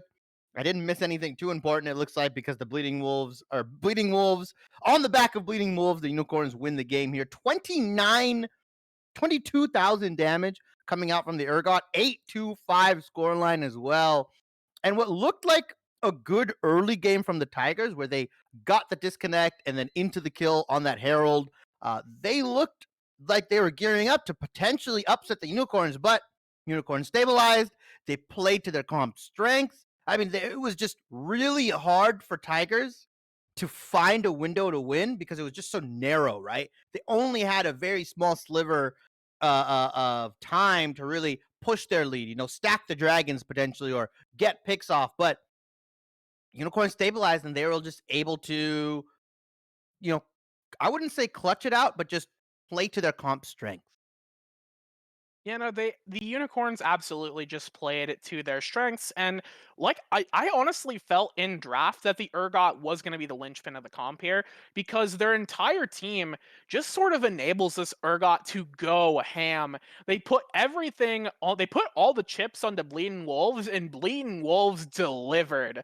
bringing out an incredible performance on the Urgot. Of course, Juanito doing a great job on this poke champion, and we saw some great zoning and supporting from Last Dinosaurs and JDK. There is a reason this team is currently undefeated, and that is because they are quite strong. Yeah, they're so strong, and I think I said it in week 1, and I think JDK was like one of the players to watch out for. And look, he was on the Zillion, don't get me wrong, but like he's one of those players that just is so flexible and can facilitate. Can be the carry of your team. He can play a more supportive role and allow other players to carry. He had a lot of good Zillion ultimates that game, right? Saving a lot of his teammates and just using Zillion to its maximum potential, right? Speeding up the Urgot when the Fear Beyond Death comes down, speeding up your Viego so he can get resets. I mean, although Zillion's kit is simple, it takes a lot of skill to utilize his kit to the full potential, and that's definitely what he did. Empowered his team, and Unicorns, like you said, get to 7-0, get the dub, and that just has to feel really good. Yeah, it's got to feel good for them.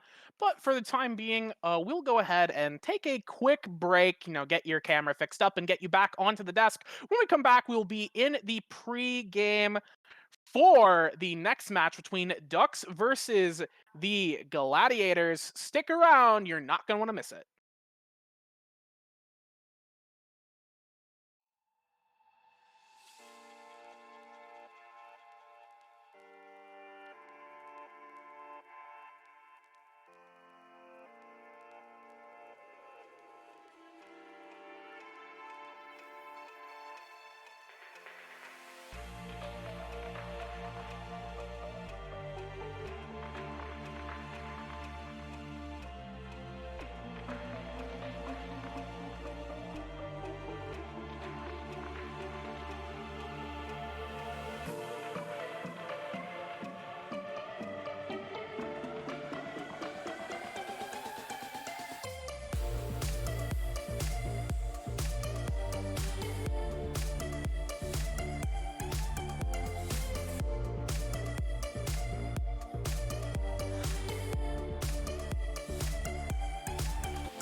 Welcome back, everybody.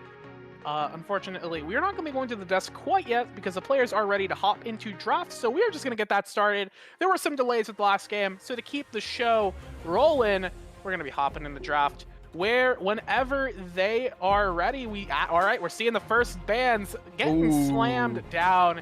Gwen getting sent to the Shadow Realm, along with the Wukong here. Two very strong picks right now. The Karma, Corki. Corki's actually interesting. I have not seen a lot of this champ, which is weird, because he just sort of disappeared randomly. I think he's still quite good. Graves, Lulu, Ornn. Big Daddy Ornn getting locked in. They're doing like blitz draft right now. They're going back and forth, back and forth. Ban, ban, ban. Here's my pick. Here's this. Now we're going to see how they answer the Ornn. I do like the Sylas pick into the Ornn, stealing the ultimate, right? And also Sylas kind of forces the enemy team to kind of really, think about what champions they're going to play because of the ultimate potential that Sylas can steal, right?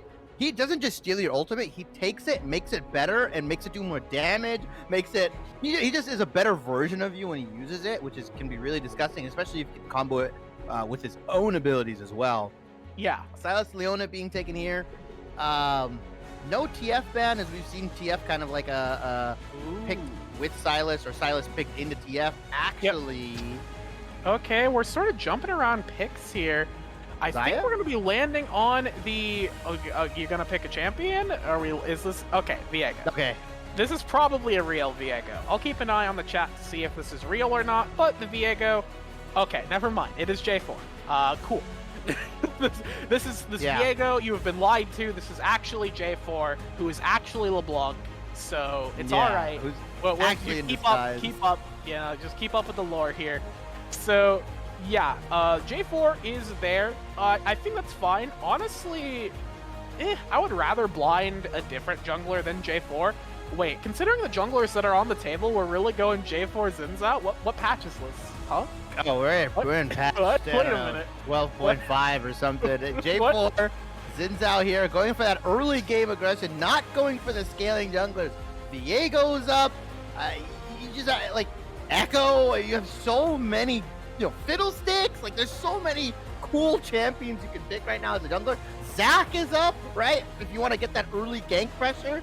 I mean, Zac does a better job. He's tankier right now. He's kind of OP just a little bit. But we're gonna go instead with the Zinzao J4. They're gonna top it off with the Renata Glass. Renata Glass. That is a champion. Yeah, I think the Renata, especially with the front line that the Ducks currently have, is incredibly solid. But blinding the Renata can be devastating. I do think that we've seen Cam play this character before, and they've performed reasonably well.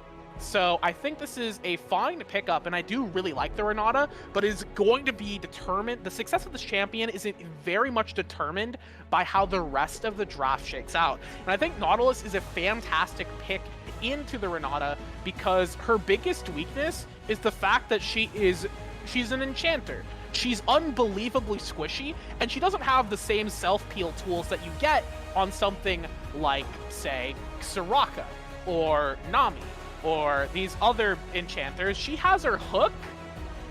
That's about it. Otherwise, she is hook. I put quotes around that. It's barely a hook. In round 2 bans, we're just seeing 80 carries getting put on the chopping block here. Literally all of them, and then Zillion. Zillion, honorary 80 carry tonight. So, yeah, we saw the Zillion do quite well in the last game, and I think with the comp that the Guardians have, it is setting up well for a really good Zillion angle. But here they have decided to get rid of it, and are now looking at their 80 carry option. Cog is still on the table. Yeah, I feel like if you want to play Cog, though, you don't go Nautilus Cog, you go Cog. No. I like Xayah here. Xayah Nautilus, kind of a good classic kind of CC lane where Nautilus hooks, then Xayah throws out the feathers, and she brings them back, roots you, and you just take a whole bunch of damage from the Xayah here. Ashe going to be picked up. That is a very good pick. There's an incredibly good Ashe build out right now that you just go a bunch of CDR items. You go like the, I think Duskblade is the item. You go Dustblade of Okay, never mind. I was about to talk about how hype the Ashe build is, and then they go to pick the worst champion, Sivir. So here's Sivir. Worst champion. Wait, worst champion in the game, Sivir? Oh, I don't know about that. Well, they have the Shurima synergy though. They've picked up the Azir, so we're getting the TFT synergies right now. More Talia, Shurima. Dominant picks right now. Fortunately, we have confirmed we are not on patch 12. We are not on patch 12.5 because Talia. Okay, never mind. Yeah, it's all right. That's all right, guys. I'm just pretend I'm not even here. What is good? They have switched it up on you multiple times. They're specifically, making me look like a clown. As if I don't do that enough already. Have you seen me play? Come on. But yeah, okay. So the last two picks, we see the Azir and the Seraphine get locked up right now. So, these comps are something. They both have a lot of scaling, right? Or scaling options, I would say, right? Ducks have the Ornn, they have the the Azir. Sivir can potentially scale. It depends on what build they opt into, right?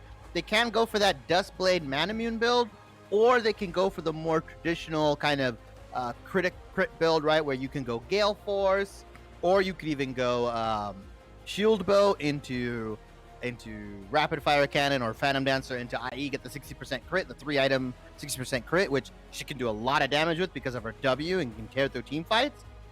Guardians as well, though, they have the Viego and the Xayah right now. Seraphine's clearly going to go mid into the Azir, which is fine. Both of these laners are going to be super interactive. Azir not super strong in the early game. You pick them to scale, you pick them to get to that 3-item breakpoint where you just start shredding through your team with the Sand Soldiers. And just Ornn in the top lane is going to be, pretty boring here. It looks like it's going to be Sylas top into the Ornn. Sylas is going to constantly try to look for kill threat or kill pressure, but Ornn is just so beefy, so tanky, it's probably not going to happen. Sylas looking to have more of an impact during these team fights, either stealing Azir's ultimate, potentially stealing Xin Zhao's ultimate, which is really good for him because he becomes invulnerable after he uses the ultimate, which can be super annoying if you're trying to punish the Sylas going in. So Sylas has a couple good ultimates. Ornn, I would say, Xin Zhao and Azir. And then situationally, you can take the Sivir and Renata ultimates depending on what you're looking out for, right? If you're looking for an engage, or if you're looking to counter engage or disengage with the Renata ultimate. Both teams have really good scaling options. I think Ducks just scale a little bit better. Ornn, Azir, it's just kind of disgusting. Yeah, Ornn is a filthy champion. This guy, if he doesn't get slowed down, eventually he'll just get the Ornn items, and then the Ornn items can win you the game. And Azir, if piloted well, is going to be a super powerful champion. Can't say I have not seen Sloth play much. In fact, I don't know if I've actually cast one of Sloth's games, so I cannot vouch for their Azir play, but I will say that they are likely to, if you're picking Azir, you know how to play the champion. Nobody's out here blind picking Azir for the first time in their lives. So I think that they're gonna know what they're doing on this pick, and it's going to do well in lane. Overall, I do think that I'm not a fan of the Sivir in terms of AD carry options still on the table. I think Kog'Maw probably could have been a better option. Granted, Kog'Maw is a bit weaker after the mid-patch changes, but overall, I do actually think that the Ducks have drafted a comp that is going to have more power if the game goes later. But of course, the Guardians can always put the pressure on and try and get the game going and get the game ended before Azir and Ornn can hit those power spikes. Yeah, and like you said, it's Guardians are on a timer, a bit of a timer, right? They have the Jarvan, they have the Sylas, all right? They want to start making plays early. Once they probably hit 6, Jarvan wants to make plays super early, right? Once he hits level, could potentially do it at level 2 if he really wants to. But with the durability patch coming in, it kind of is harder to guarantee a kill off of the level 2 cheese, and then you just get super far behind in jungle. Really, Zaya is kind of your saving grace in this composition where if she can just hit if she can just hit front to back and hit for free, right? Nobody can really realistically get to her, right? You could potentially try to Ornn ult her, but she has Zaya ultimate to essentially dissuade that. You can try to Shurima shuffle her as well. I mean, there's only like one or two people that can realistically get on the Zaya if nothing goes wrong, right? Xin Zhao can try with the WE, but he'll just get shredded immediately, right? Or he'll get locked down.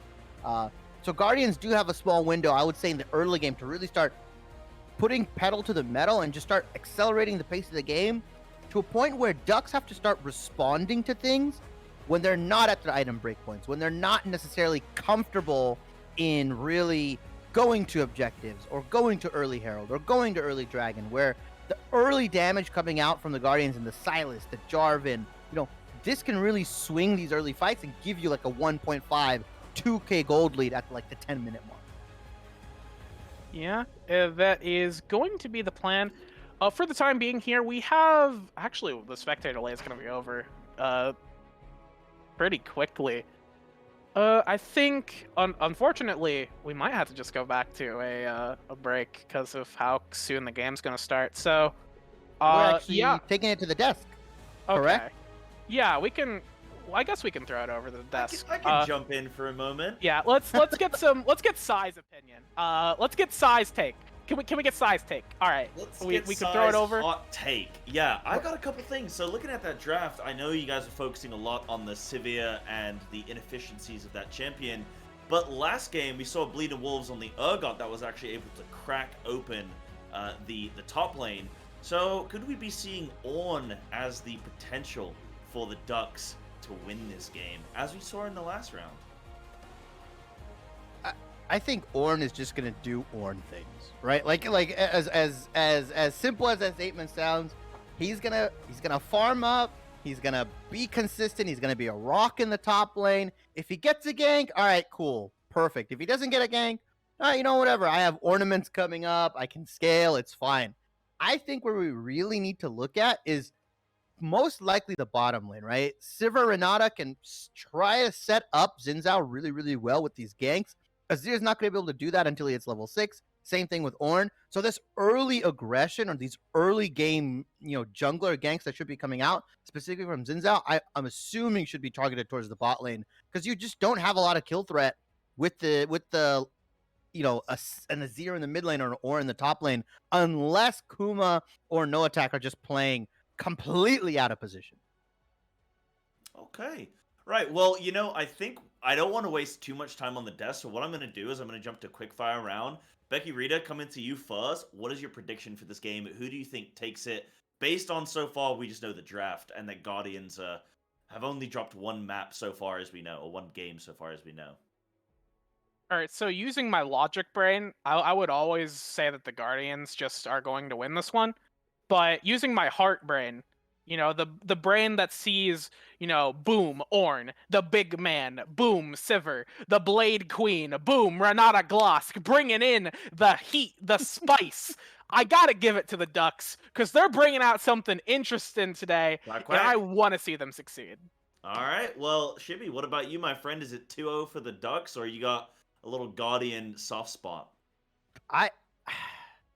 Although scaling is king right now, I think Guardians can take it. I think if they play off of this Jarvan Silas early game well enough, like I said, they can force the Ducks into uncomfortable situations. I like the Zaya. I like Seraphine in the mid lane. It is very good right now. It's just a very good champion in general. I'm going to give it to Guardians. Okay. All right. We got a 1-1. I've seen Guardians make some wonderful things happen, so I'm going to give it to Guardians, though I am very, very happy to see the Ducks, I don't know, assemble and make me their goose or something. I don't really know what that metaphor is. I was going for a duck, duck, goose sort of thing. We'll see if it worked. But right, without further ado, we'll jump into the game. Becky, Shibby, take it away for us.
Welcome back, everybody. We're on the Rift right now. That's right. Time for League of Legends here at the VRD. We got the Ducks, quack quack baby, waddle waddle all day long. And then we have on the other side of the map. I'm so hyped about the Ducks. I can't. It's the Guardians. They're the Guardians. That's who they are. And Yep. I would like to. First interesting thing I want to point out. We are seeing the unsealed spellbook on the J4. Not the first time I've seen this, but it is quite uncommon. Yeah, I think if you're opting in for the tank J4, which is pretty much what they want here right now, right? You have the Silas, you have the Zaya. You kind of need like a true tank to engage and really soak up a lot of the Azir damage, the Sivir damage. You're not going to go first strike. You're definitely not going to go aftershock. And the summoning spellbook allows you to potentially get some wacky stuff going off where you could gank bot with EQ combo, have TP up with the summoning spellbook, TP top, and get another gank off or TP for an objective. It just allows for more flexibility, right? You could get the ignite off, you can get an ignite gank off or an exhaust gank. I like the adaptability from it rather than first strike, which is not really getting a lot of value. And if you're playing tank Jarvan, you're not going to go Conqueror or anything like that. So, Summoner Spellbook, I don't hate it. I just want to see how well this player specifically utilizes it, because it really is a level 2 gank on the mid lane. Yeah, the Xin Zhao special, trying to go for a level 2 gank here, will end up forcing the flash out of now tack. So, unfortunate there. You typically... This is the Xin Zhao special, you know. He walks in and he ganks the level 2. Speaking of, we have Stunner going in. He's going to land the flag and drag. Sloth is going to try and just walk this out. No, not going to get flash here.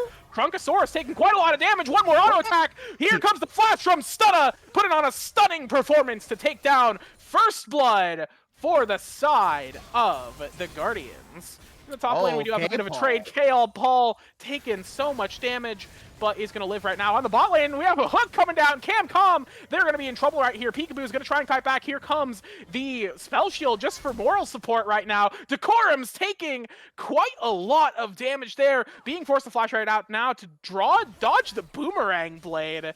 Just avoiding that damage as much as possible. And suddenly the entire map exploded literally everywhere. But only one kill will get picked up, and it'll be in the mid lane. Yeah, 4 summoner spells blown on the bot side here. Desirius and Foot Stomper blowing everything they have. Peekaboo still has the flash here, but not going to really provide too much value in terms of kill pressure. Stunna potentially going for the gank onto Paul. They are kind of low. I don't know if Kuma and Stunna can do it. Okay, Stunna's going to be walking in. Has been spotted. No flag and drag. No opportunity. Just not going to risk that. I have seen Ornn turn those around, so I do not blame him for feeling a little, pulling at his collar a bit, feeling like, I don't know, man. I don't think this is a good idea. Just stepping away there, going for the recall here. The early kill is going to give the J4 the Balmy Cinder on first back. These clears are going to be lightning fast. Yeah, which it's is going to go super fast for this quite J4 good. right now. Yeah. He's going to be able to clear the wolves pretty easily. He's going to look for a gank. And like you said, it's the tank. Like I said, it's the tank Jarvan. Oh my god, Kuma. I don't know if you want to take this. Kuma's just going to die. The flash is going to come out here. Just one more auto attack. Not even waiting for the pillar to come back up. Just flashing and slapping. KL Paul, you thought Ornn wasn't going to be doing anything, but this man's bringing the heat. Whew. He's forging his own path, as it were. Oh, there you go. Forging his own path. That's not usually what you'd see, right? Kuma getting super greedy with his health pool, not wanting to TP back. KO Paul just like, you know what? If you're going to opt into this fight, speaking of fights getting opted into, Krunkosaurus is just going to be walking around to try and find Foot Stomper. No flash on the Foot Stomper, but here comes Stunna. He's going to be flagging and dragging right in here, and this is a low health Camcom. They're going to be taken out into the Shadow Realm. Peekaboo is now going to try and get out of here. Flash is going to get blown. Stunna just waiting for those cooldowns. No drag, no flag, only drag. Just going to poke a little bit. Now going to emote here. Flex on him a little bit. Throw out the emotes. Throw out the emojis. All right. Could we see some happy bees? Could we get some of that going? Now, Krunkosaurus is going to be taken out under tower. Not able to trade back there. Really good dive from the Guardians. But Kuma now may have found a fight on the top side. The breath is going to go down from KL Paul. Chunking out Kuma to sort of dissuade any further assault right there. But hey, here comes another one. Here comes a Q. Here comes another auto attack. No, this can't happen again. He's waiting for the Q cooldown, waiting for the pillar. Just gotta get that to come back up, and this is gonna be the easiest kill in the world. Taking some time to slow down, but Kuma's gonna try and turn it back around, but not enough damage. Now under tower, Footstomper's going a little too far. The tower's just gonna shred them down. Camcom is gonna barely, not even gonna be able to keep themselves alive there, but they will get a double kill in response. An ambitious dive from the bot side of the map will end in a double kill going over to the Sirius, but they will trade 2 kills back. Fortunately, only going on to Camcom. Granted, I mean, I've seen Renata do some crazy things, you know, but I think 3 that kills on Desire. I'll take 3 kills on Desire any day over 2 kills onto Renata. That's fine. The dive, you know, like you said, questionable, but overall, you know, worth it, especially with what's happening on the top side for them. I mean, Kuma is just, he's not running it, but he's really trying. Speaking of running it, Footstomper has walked into one of the worst places to be right now, but here comes the backup stun. It's going to be in the pit right now. Krunkosaurus is going to be taken low here, trying to just use this Renata help W here to stay alive a little bit longer, but here comes the Encore, landing onto these 2 primary targets. Camcom's going to get slowed down. Camcom's going to get taken out. Naotak's going to pick that one up, but this is going to be the Dragon secured by Stunna. And while it looks like the Ducks are just trying to make plays, they can't be making these plays. They're so far behind this early. And I'm looking at Zinzao. Neurosynaptic has, our Neurosynaptic on their other account, Krunkosaurus, has, they have a serrated Dirk. Is this an Eclipse? Going for the Eclipse, one-shot Zinzao with the Halo Blade there. That's a terrible idea. Essence Reaver? Eclipse Essence Reaver is the only thing I can think of. I don't know why he's not opting in for Gordrink here, but, you know, Guardians playing to the early game strength. You see Jarvan, man has 100% kill pressure right now. 1-0-7, or kill participation, sorry. 1-0-7 on this, just using the strength of this early game jungler alongside not the Silas, but actually the Xayah and the Nautilus. Maybe you were right. Maybe Sivir is the worst champion in the game, because it is not looking good right now. Yeah, no, Sivir's big weakness is, if you aren't going lethality, her early game is abysmal.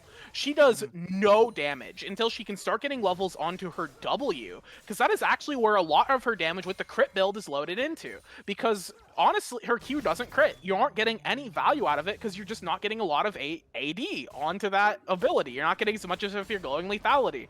So you have to wait for Sivir to get some levels into that W before things start happening, and they're going to be leveling Boomerang Blade because you have to in lane.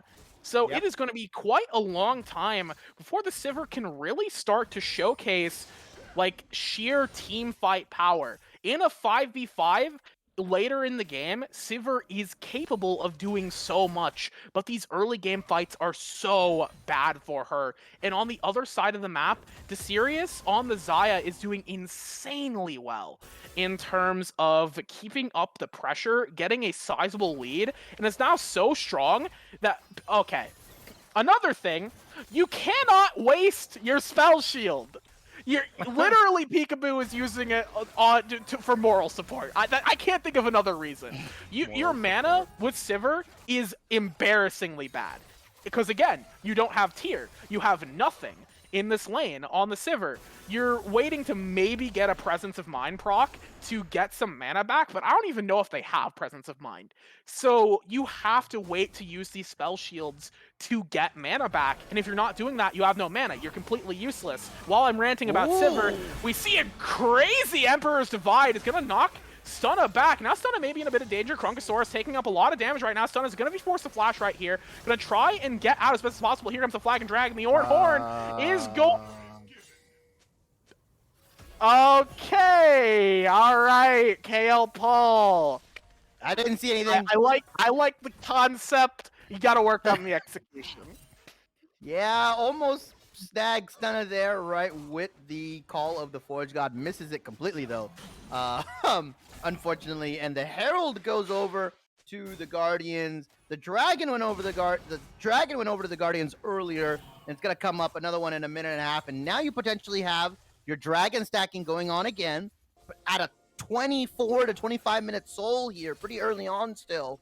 And you could potentially roll an ocean, a mountain, or sorry, an ocean or an infernal soul here, which could just completely close the game out, which is not obviously what Ducks want. They want to drag it out. They want to use the ornaments. They want to get Azir to a point where you can really start shredding through your team. And if the Dragon Soul is going to be stacked at, what, 23, 25 minutes, you know, that can signal the game end right there. Yeah. It is going to be unfortunate if that happens, and looking at Xin Zhao's build, we're starting to see the Eclipse coming to fruition here, and alright, Neural Synaptic, we're homies. Alright, you played Garen last split in the jungle, I loved it, you know, we memed about it.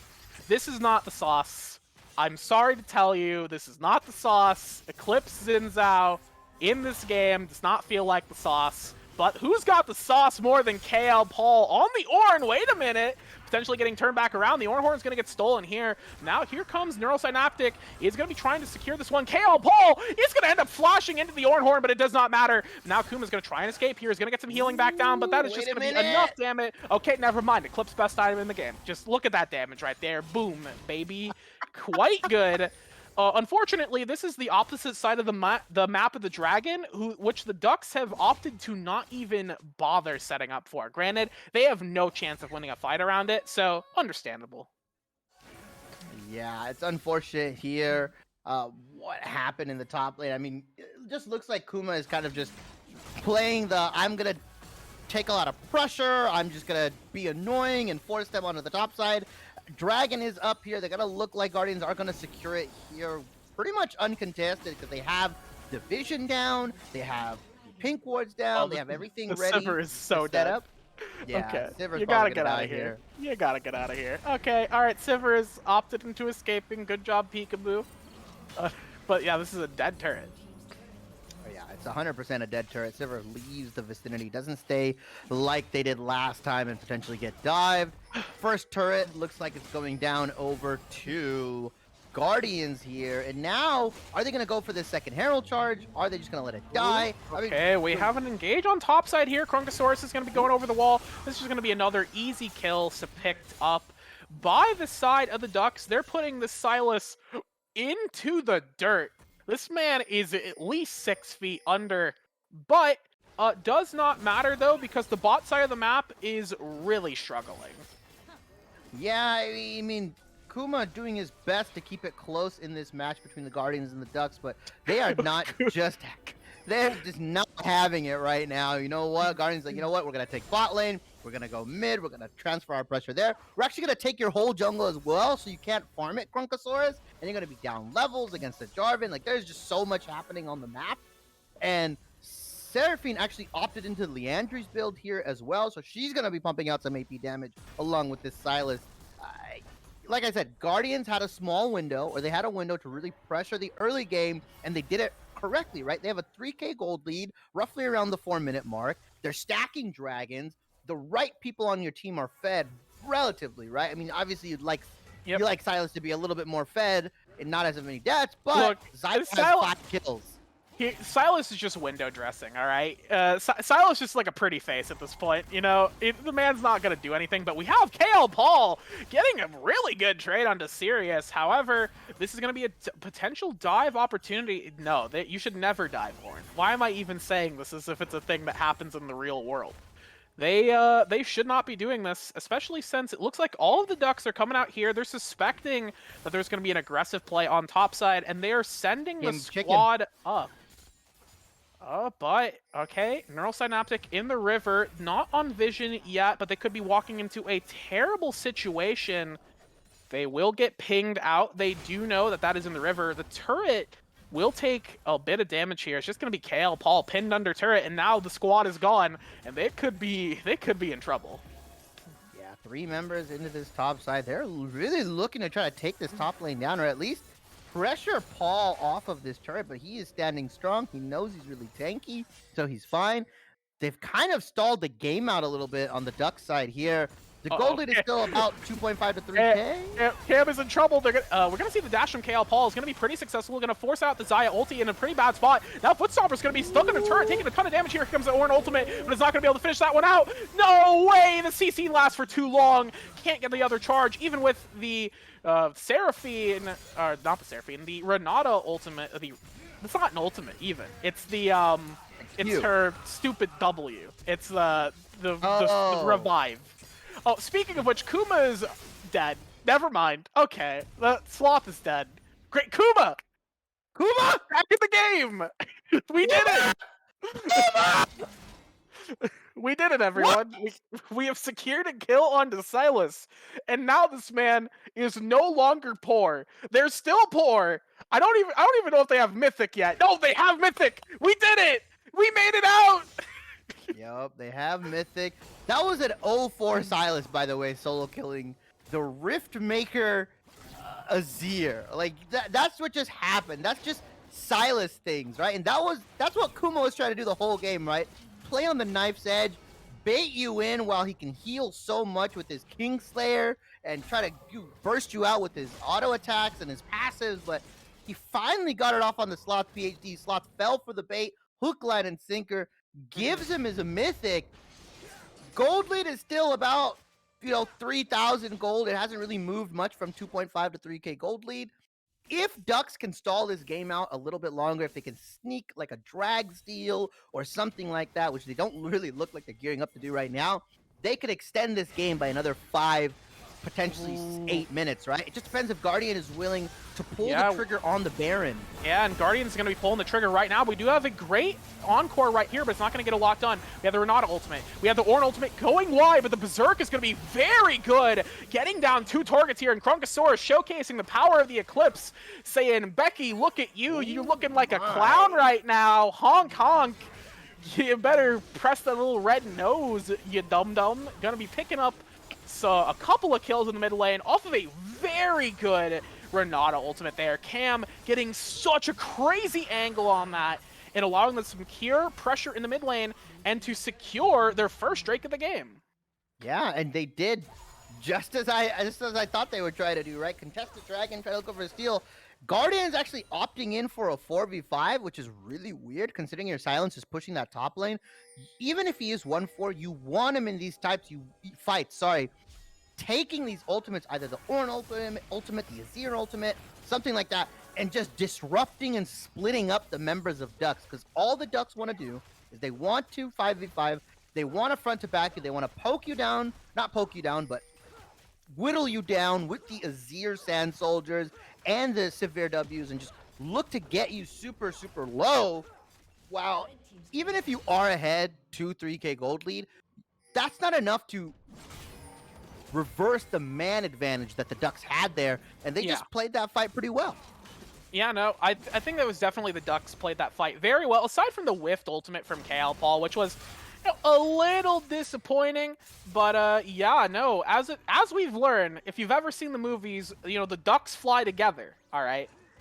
They cannot be separated. When the Ducks are together, they are going to showcase some serious strength in these fights, and fortunately they have the perfect comp for it. Now, I do think that when you're talking about ultimates for Silas to steal, I honestly think that stealing the ultimate from the Sivert. All right, nobody saw Kuma fail that dash over the wall. Okay, nobody saw it. We don't need to talk about it anymore. Cool. All right.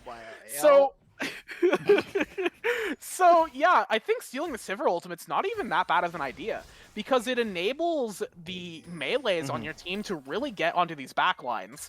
And that's sort of what Sivert Ultimate does best for team fight comps. And right now, the Guardians need to be looking for team fights, and stealing that Sivert Ultimate may be what they need, because you steal Ornn Ultimate, you have like another piece of lockdown. You steal the Sivert Ultimate, you have that extra utility that your team is missing. Aside from the Seraphine, we have Stunna finding a really good opportunity on the Krunkosaurus, trying to get a kill right here, but here comes the Renata Ultimate, the slowest moving projectile in the world. It's going to actually get through there on the back line, but the Encore is going to come out in response. There's going to be a lot of people CC'd, a lot of people shut down. Stunna is going to trade their life for a kill onto the front line now. Peekaboo is going to try and kite this fight back and then get the Renata help right there. Here comes the Zion Ornn just ultimate, hit the Ornn horn! Zion. Sirius is in trouble right now, gonna get knocked out, gonna get knocked up, gonna get knocked away from the fight. And here comes KL Paul is gonna be still in the front line, getting shredded now by Kuma, but this man is super tanky, doesn't even have an MR item, and he's still unstoppable right now. So Can Kuma do so it? strong. Kuma is Kuma's looking okay. Okay, Kuma may have found an opportunity. Gonna be doing nothing. Never mind. Okay, back it up. Great work, everyone. But yeah, that was a fantastic fight from the Ducks right there to turn back what could have been a horrendously bad catch onto Kronkosaurus. Yeah, it's just, again, Guardians just didn't have Kuma there for that fight. You saw what happened. 4v5, you opt in, you could potentially burst somebody out, but the moment Kuma entered after everything was done, he was putting down a lot of damage. He stole the Ornn ultimate, he was surviving really well, like, he almost 1v3 the end of that fight. I just think Guardians are a little too trigger happy, and it's showing, right? What was once a 3k gold lead is now, what, 1.5k gold lead? It's shrunk down significantly, and as fed as Desirius is, as fed as Desirius is, he can't carry the whole game, right? Seraphine is still Seraphine. Even though you opt in for Leandri's Rylays, you're not going to be doing a lot of damage. You have Stunna on the full tank Jarvan. You really need Kuma in these fights to either clean up the low health targets or just have Zaya and Silas focus and burst the same person down, because there just isn't enough damage with just the 4 of them to do anything. Yeah, just not enough damage, and that I think is probably the real big weakness for the side of the Guardians right now, because the Silas fell so far behind. Their main damage threat is Zaya exactly, and if Zaya is not able to perform in fights, like her getting caught out there, not necessarily caught out, but unable to really participate in that last fight, it's just going to be a struggle. We are going to see Herald getting dropped onto the bot side. The goal, I do not believe that turret will get taken down. We will see a TB coming in from the Ornn. Kronkosaurus is going to be on the front lines here. Going to be taking a lot of damage, though. Going to be shredded down. Here comes the Ornn horn. Going to be landing on 2 people on the back lines. We have Cam in trouble right now on the back as well. Taking a lot of poke right now. Just going to get shredded out by Stunna. We have Peekaboo trying to... Peekaboo has a fantastic opportunity to try and get something done here, but this is going to be the Renata ultimate. Zoning them out. Now Sloth going to try and get out of here. Will find a fantastic escape, but Peekaboo could be the next target. They're going to be trying to get back on here. KO Paul is actually going to be stepping up to try and force Kuma back so that the Ducks can at least secure their chickens. The birds will stay together, and unfortunately the dragon will get dropped. That bird will not fly with the Ducks, and the Baron might not as well. Dragon is a bird. It kind of is, you know. If it's a bird, then I would love to try to, see what it tastes like. You know what I mean? Yeah. Most birds you can eat. I don't know if you can hunt a dragon and eat it. Well, I mean, we know that dragons have meat, but I think in a lot of fiction, dragons end up being like poisonous. I think in Monster Hunter games, the worms you actually do get like dragon meat in the Monster Hunter games. Correct me if I'm wrong. If there are any weebs in chat, any losers who play Monster Hunter like me, let me know if I'm wrong here. But other than that, no longer talking about dragon meat. Let's stop talking about dragon meat. Let's talk about the game right now. Ducks lose they were getting some tempo back, but a botched fight there will unfortunately give momentum back to the... Okay, just a little bit of damage there. KL Paul will be fine. Yeah, just momentum going back to the Guardians, and now Ducks are on the back foot. Yeah, I mean, the momentum went back because Guardians just fought with 5, right? Like, Kuma was... The fight they won, Kuma was the closest proximity to that fight. He only had to walk maybe a couple feet as... Okay. Oh, we do have a lot of posturing from both. Yeah, we have a potential catch here. The Encore will go wide. Here comes Kronkosaurus trying to fight this out. Here comes the Ornn horn. This is from the real Ornn. And Kuma not on this fight right now. It is 4v4. That's just going to be a lot of ultimates burned for actually nothing right now. And that is going to be a Baron setup by the Guardians. Baron. They're just going to start it. Yeah, they can start this Baron. They can probably just whittle it down.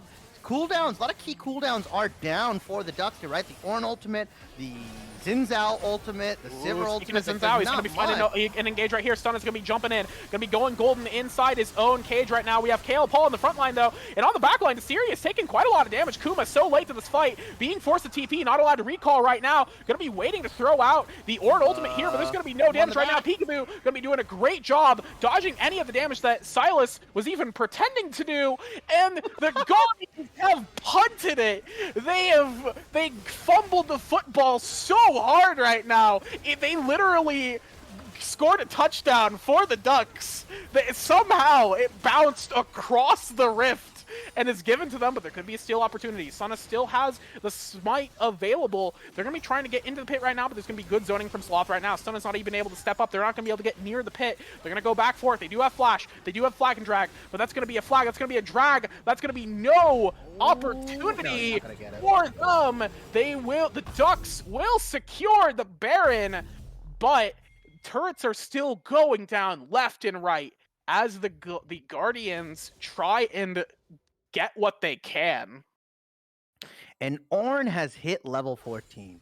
Every single level from this point on will start swinging the gold back into the Ducks' favor, right? Because then you get another ornament. You already have one on the board with Azir's ornament. I would have probably opted into upgrading Sivir's first, but not the worst, right? Not the worst thing to do. You're going to eventually upgrade them. And now, this game, they've able to stall it out, right? The Ducks, this Baron, even if they only take a couple towers, they've prolonged the game, right? They've made it to where now you have to fight them at this dragon. Oh no. If this is just a Sivir comp law, you group and win.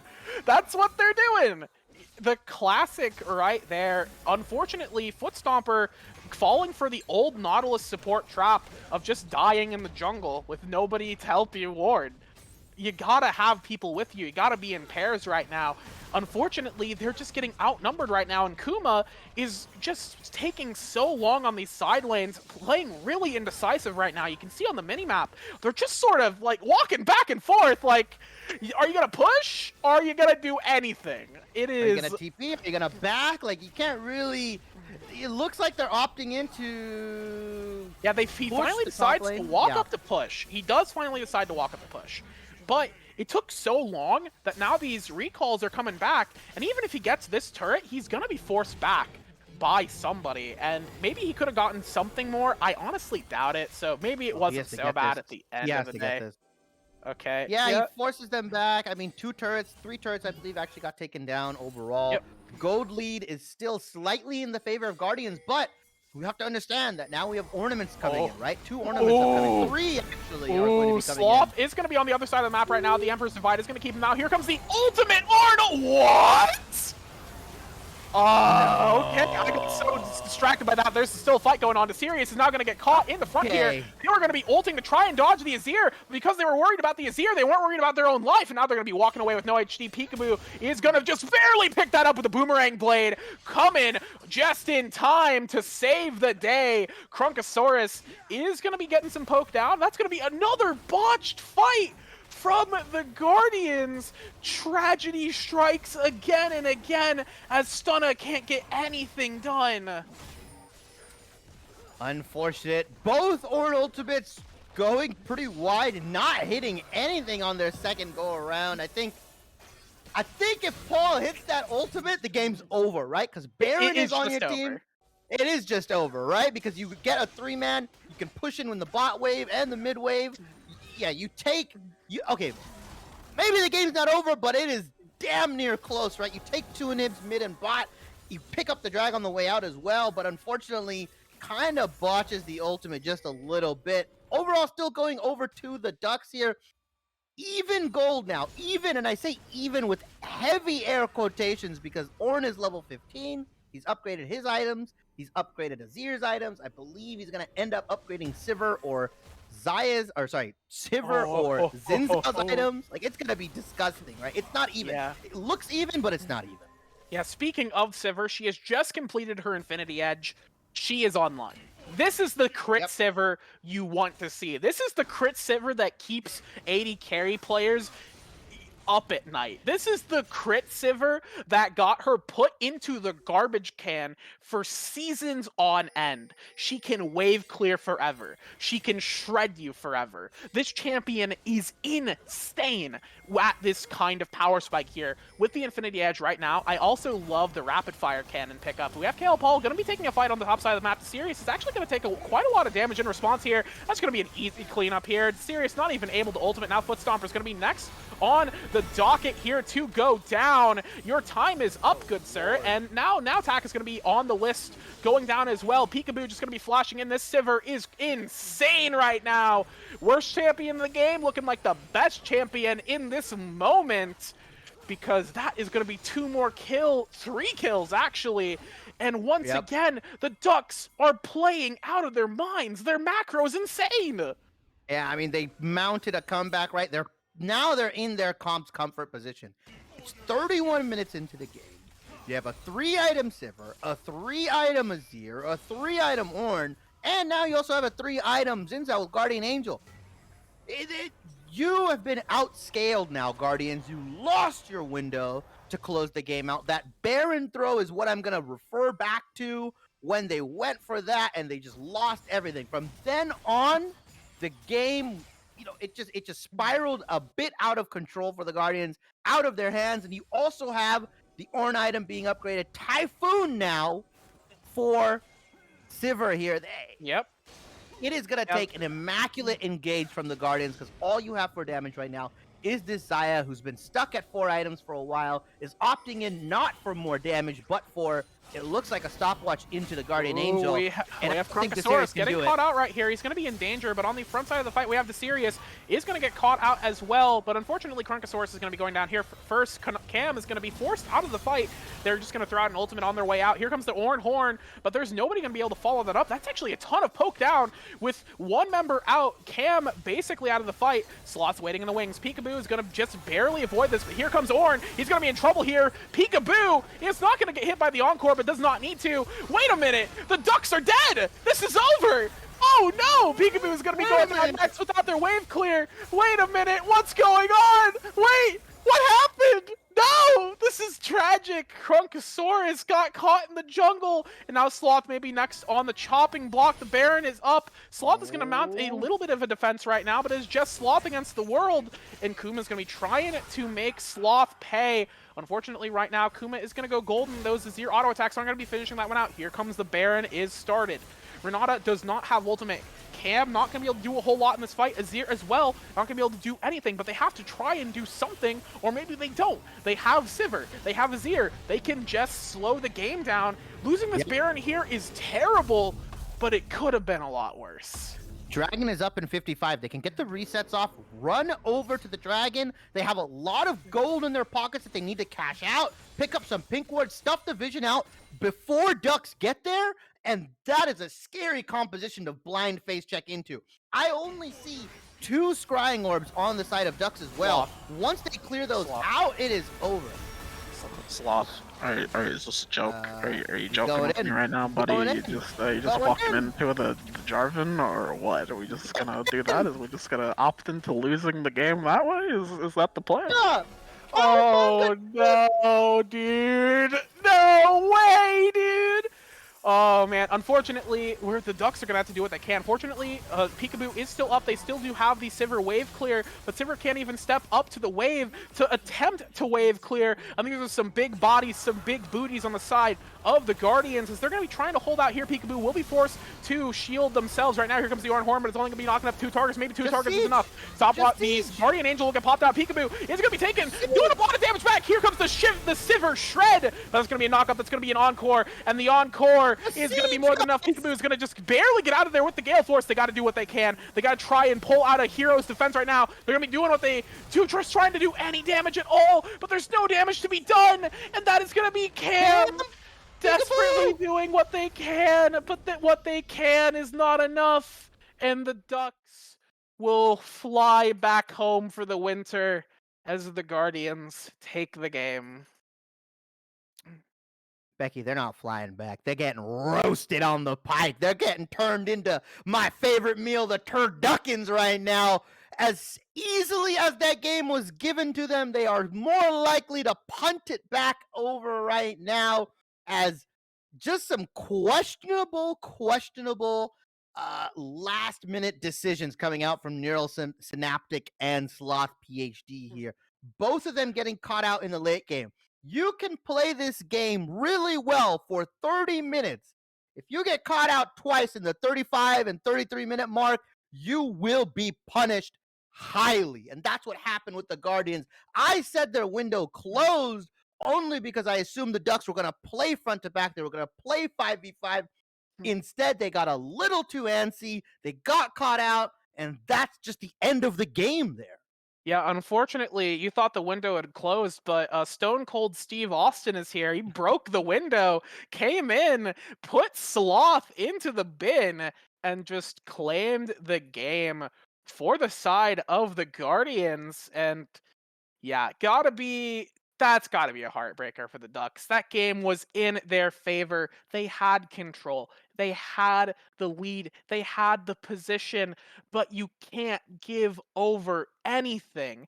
You have to play so well as the game gets longer and longer, and as death timers get longer and longer. You cannot make a mistake like that. You cannot blindly walk into your own defeat. And unfortunately, that is going to be what happened for the Ducks. And man, definitely feels bad for them. But the Guardians, they've got to be, wiping their brow right now, feeling like, whew, man, ooh, geez, easiest game of my life, right? Haha. Oh no. Oh no. Yep, we're good. I think you've summed it up perfectly there, Becky. I think you summed it up perfectly there. And I think Guardians, they slipped away with a win, right? They had it in their hands. They fumbled it. They ended up recovering it at the end. And they got some nice picks off. But that was just an exciting game so far. And I commend the Ducks for trying to bring it back. It's just you got to slow that down. Whoever the shot caller is on your team, you got to slow the roll, especially when you're at your comp's highest point of damage and essentially your win condition, right? Stalling it out, you had a level 16 Ornn, I believe. You had 4 ornaments or 3 ornaments going in. You just had to front to back. You should have group. Like you said, it's a Sivir comp. Press R and just run at them. Yeah, unfortunately, just group and win, but in this scenario, they did not do that. Let's throw it back to the desk, get Sai's take on the game right here. I'm sure watching that one, they must have been on the roller coaster with us because, whoo boy, now that we're off the roller coaster, gotta say, man, what a game, Sai. Yeah, that was fascinating to watch because at first I was like, right, this is just going Guardians' way. The Ducks are losing in the bot lane. 13 minutes, the Guardians are already on the second turret in the bot lane. Like, okay. And then suddenly, the Ornn up at the top lane, getting some stuff, getting some action done. Kuma positioning the other side of the map of every engagement. And it allowed for the Ducks to kind of get back into the fray because they were able to take some of these more balanced engagements. As you said, Shibi, Ornn hit level 14. They were able to. It started to go in Duck's direction, and then they just kind of fell apart. They just lost their wings, and Guardians clutched it out. What? I just want to know from you guys what you think was kind of the moment that the Ducks really lost that one. And I'll jump to you first, I guess, Shibi. I think I would say most people would point to the Zinzao getting picked off, right? Neurosynaptic. But that I don't think that was it, right? It was definitely the questionable play from the mid laner, from the Azir, right? Just kind of shuffling into 3 people and then getting punished completely, right? The level, or I would say the range of engage that came out from Guardians, they had the Seraphine ultimate, they had flag and drag flash into Cataclysm. I think at that point it was just like, oh, our Azir's dead. Oh, okay, this is like the enemy already had Baron, or were gearing up to take Baron. You had Dragon stacking, like they just played a little bit too far up, and I think that Azir pick, the one where he got just picked off in the mid lane, I think that's where I look at it. I'm like, yeah, the game's over. Like it's just death timers are too long, especially if you lose such a crucial piece to your composition, right? Your AP magic damage champion who's consistently trying to tear through the team. If you just leave it up to Sivir, she's not going to be able to do everything alone. Yeah, well, we were questioning that Siva in the draft pick, but it was looking all right when we were in the game. And Becky Rita, I want to come to you because earlier we were discussing, like in the pre-show, we were discussing about what the Ducks and the Tigers can do, these mid-level teams, in order to ascend and really secure the top 4 spot. Can they put the heat on to the Guardians and to the Unicorns? And it looks like it's possible. Yes, okay, the Unicorns haven't dropped a game yet, as far as we know. They were 7-0 last time we checked. But the Guardians, they're not guaranteed this rank 2 spot. What are your thoughts on that one with the Ducks and the Tigers, with this potential for them to clutch a few more positions?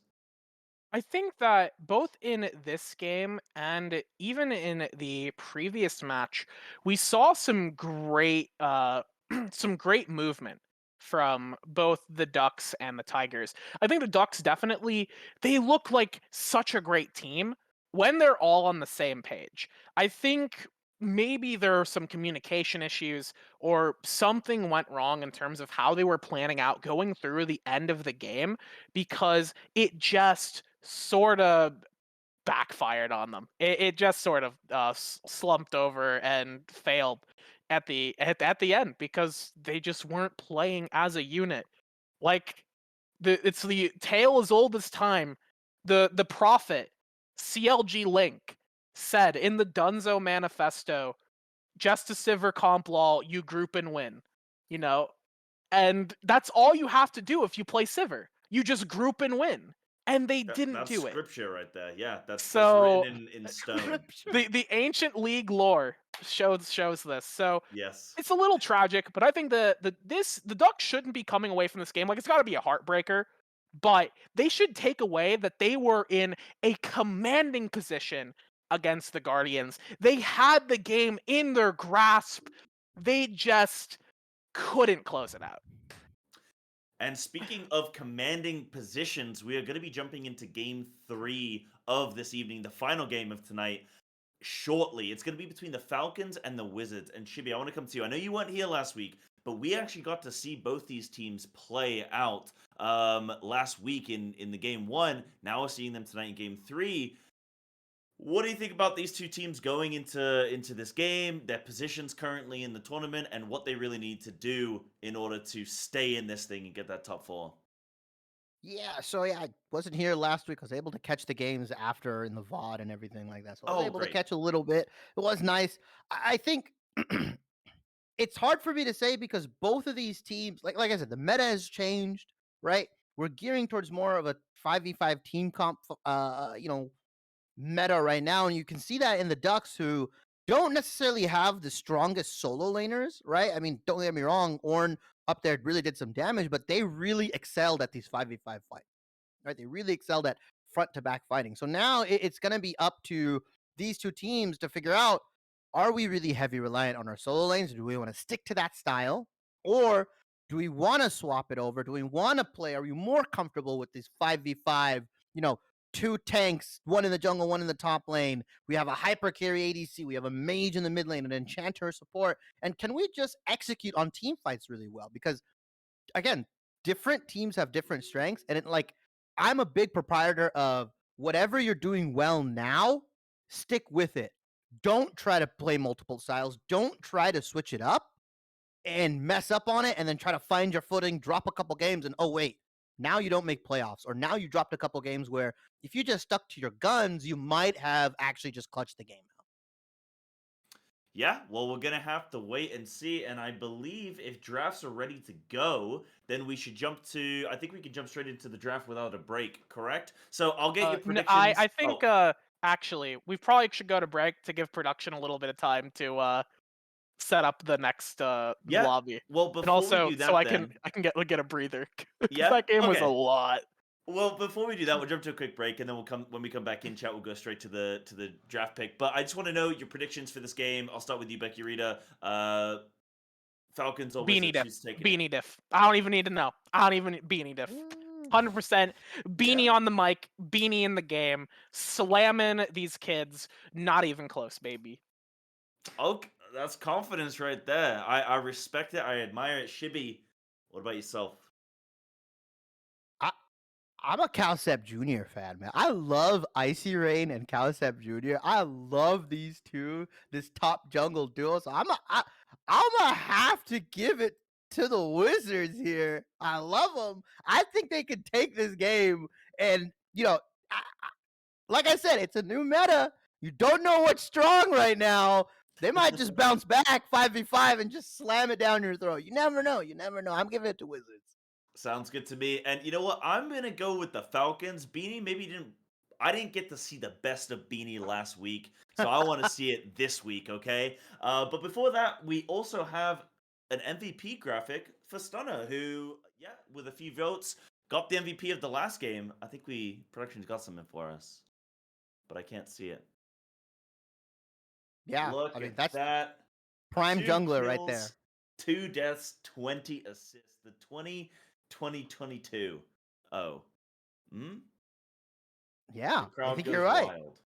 I think you're right. 2020. I mean, that is just the epitome of jungler stats right there, right? Couple kills, maybe a death or two. Oh wait, this guy's got like the highest KP in the game. Now it does get a little inflated with the Jarvan. You could just throw your E out and get an assist here and there. But I'm gonna give it to him. He did do a lot in the early game. He won that early 2v2.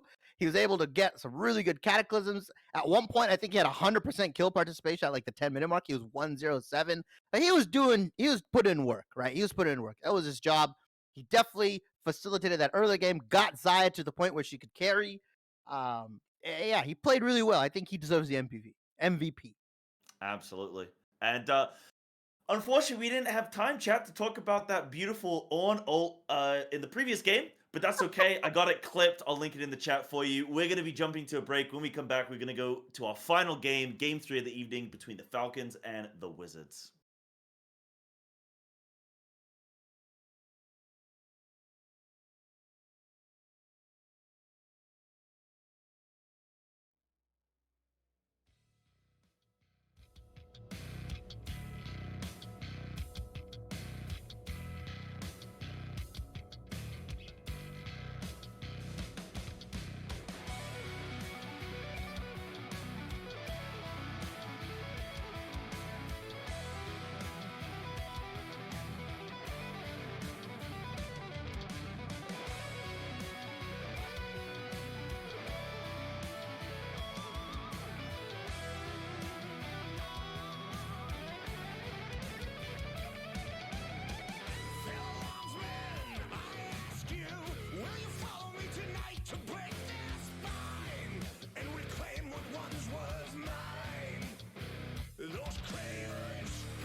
All right, welcome back, everybody, here to the draft between our final match of the day, the Wizards and the Falcons.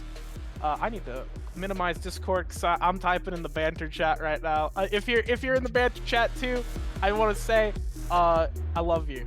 Thank you all for participating. You're making great content. But speaking of great content, we have some bans on the table already. We got Zillion. Once again, we're just going through these bans. Everybody's just banning the same 6 champions. It's understandable.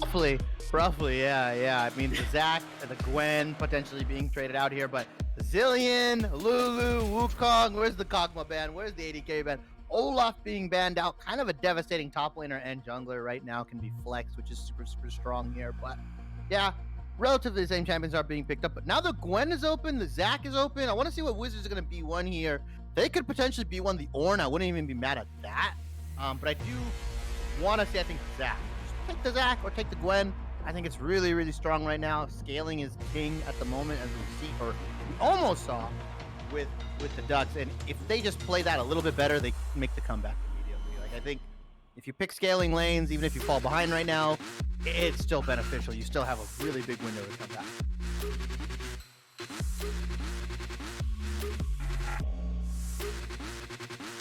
Sorry, I got distracted there for a second. Looking at the first pick here, I'm literally just leaving you hanging right now, you know? No, you're fine. Nautilus you owe me. Yeah, Nautilus is going to be the first pickup here. B1 Nautilus is one of the worst things I've ever seen in my entire life, but we'll see how it plays out. Xin Zhao, I'm just kidding. I think it's fine. Nautilus is a fine pick. He's generically good. It's fine to pick him up if you want to hide the rest of your picks. And the Xin Zhao will be picked up in response. Once again, I'm not sold on this. Hey, that's interesting. We get to see a Taric today. Hello. Ooh, let's go. We could potentially see like Seraphine Taric bot lane, Sona Taric bot lane. I mean, there's a lot of wacky stuff you can do with this champion, and this champion essentially just stuffs out pretty much any hard engage. Right now, there is obviously a big window to play around it. You burn one of your hard engage tools as the Trundle gets picked.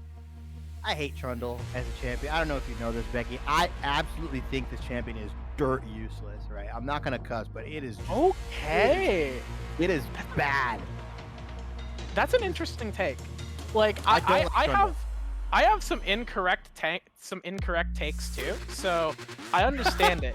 I actually do think that the Trundle in certain games is just completely useless. He's entirely melee, and he's very reliant on either the rest of his team setting him up or landing the best pillars you've ever seen in your entire life. And if he can't do either of those, he's sort of just like a guy walking around with a baseball bat. He's just an R-bot. He's an R-bot. That's all he is. He's a melee minion. He's a slightly more threatening melee minion, you know?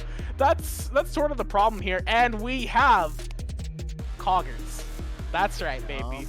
Seeing the first Kog'Maw of the night, which is kind of surprising considering how high priority a lot of people are saying this champion is. We're finally seeing it pulled out by the Falcons, but into the Tristana, I think is actually going to be a little interesting. Tristana is one of those few champions that actually has that sort of early game pressure to force out Kog'Maw if the Tristana can navigate the lane well with the Nautilus. We'll have to see how it plays out. I think in terms of enchanters, considering that they still had other picks on the board, maybe Taric wasn't the best, but I do like the pick, and I think it'll showcase some stuff. In the bans, we have a few mages, a lot of mid lane hate from the Wizards, and a lot of top lane hate from the Falcons.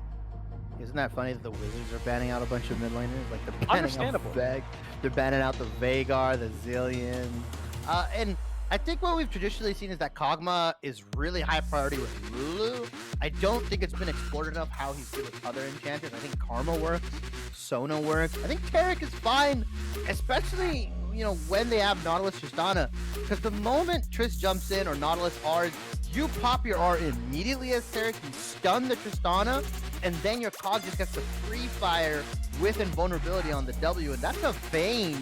That could potentially be Vayne Nautilus. That could be a Triss mid or Vayne top, and Zed mid. Like, there's so much going on here, but I don't know if you want to lock in all AD. You definitely go for an AP laner, and they go for the Fizz on the 5th pick.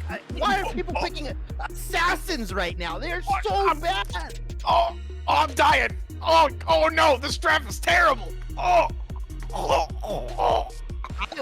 What in the goddamn am I looking at right now? Can I switch my prediction? Is that possible? What? And the Falcons are they look at this, the Wizards successfully have punted their draft into hell, and the Falcons are like, I don't know, pick Corki. They're as confused as the rest of us right now. Corki's in an interesting spot though, right? Because he should benefit really well from the durability changes, mainly because he's a poke champion, sure, but he's always been able to scale very, very well, right? Like, 3-item, 4-item Corki is very, very scary. You naturally always put it in the Azir because you get another scaling threat. So now you have Kog'Maw Corki, right? You can poke with Kog-R, you can poke with Corki R. There's not a lot of sustain on the Wizard side. They have 1.5 tanks, assuming this Trundle goes like tanky, not like Divine Sunderer or Bork, and probably will go that because of the Mundo. So they have 1.5 tanks. They don't really have the craziest front line. So if this rocket hits plus Kog'Maw or Kog'Maw E's and then you rocket an R, I mean, you could burst out the Fizz, the Vayne, the Tristana before they even get to the objectives. Don't know if I agree with the Dr. Mundo pick specifically into the Trundle, but like I said, I think Trundle's dirt useless. If he R's you, you simply just walk away, wait it out, and now they have a Trundle with no R, and that is such a useless champion. Yeah, I like Falcons comp more, but Wizards have a lot of damage. If they think they're the better team outright, then maybe they just win through skill. Yeah, it is literally what I'm seeing here is it's going to depend a lot on if the Wizards can just out hands the Falcons right here, and I'm not sure if they can. You know, we'll have to see. We'll have to see if that is possible here. The Falcons have drafted a comp that I think is so good at dealing with heavy engage from the Tristana and the Fizz. The Vayne into the Mundo I think is fine, but I mean, eventually Mundo just becomes a Giga tank, right? Eventually he'll just... Vayne is capable of shredding Mundo. It's the same problem Cho'Gath has, where Vayne just absolutely obliterates you because your main stat is HP. It'll depend on how well Mundo can sort of stem the bleeding, and Trundle is going to have to put in a Herculean effort to make sure this Vayne is ahead. If Vayne can stay ahead, I don't even think that secures them the game, because they still have to fight through a Xin Zhao who's incredibly capable at diving the backline, and a Taric ultimate, which negates all of her damage in the start of a fight, which will allow Kog'Maw to ramp up, and Corki has plenty of poke. It is just so hard for the Wizards to play this game, and they did it to themselves! They did it to themselves! Yeah, I don't know, man. much. I don't know, man. What are you feeling?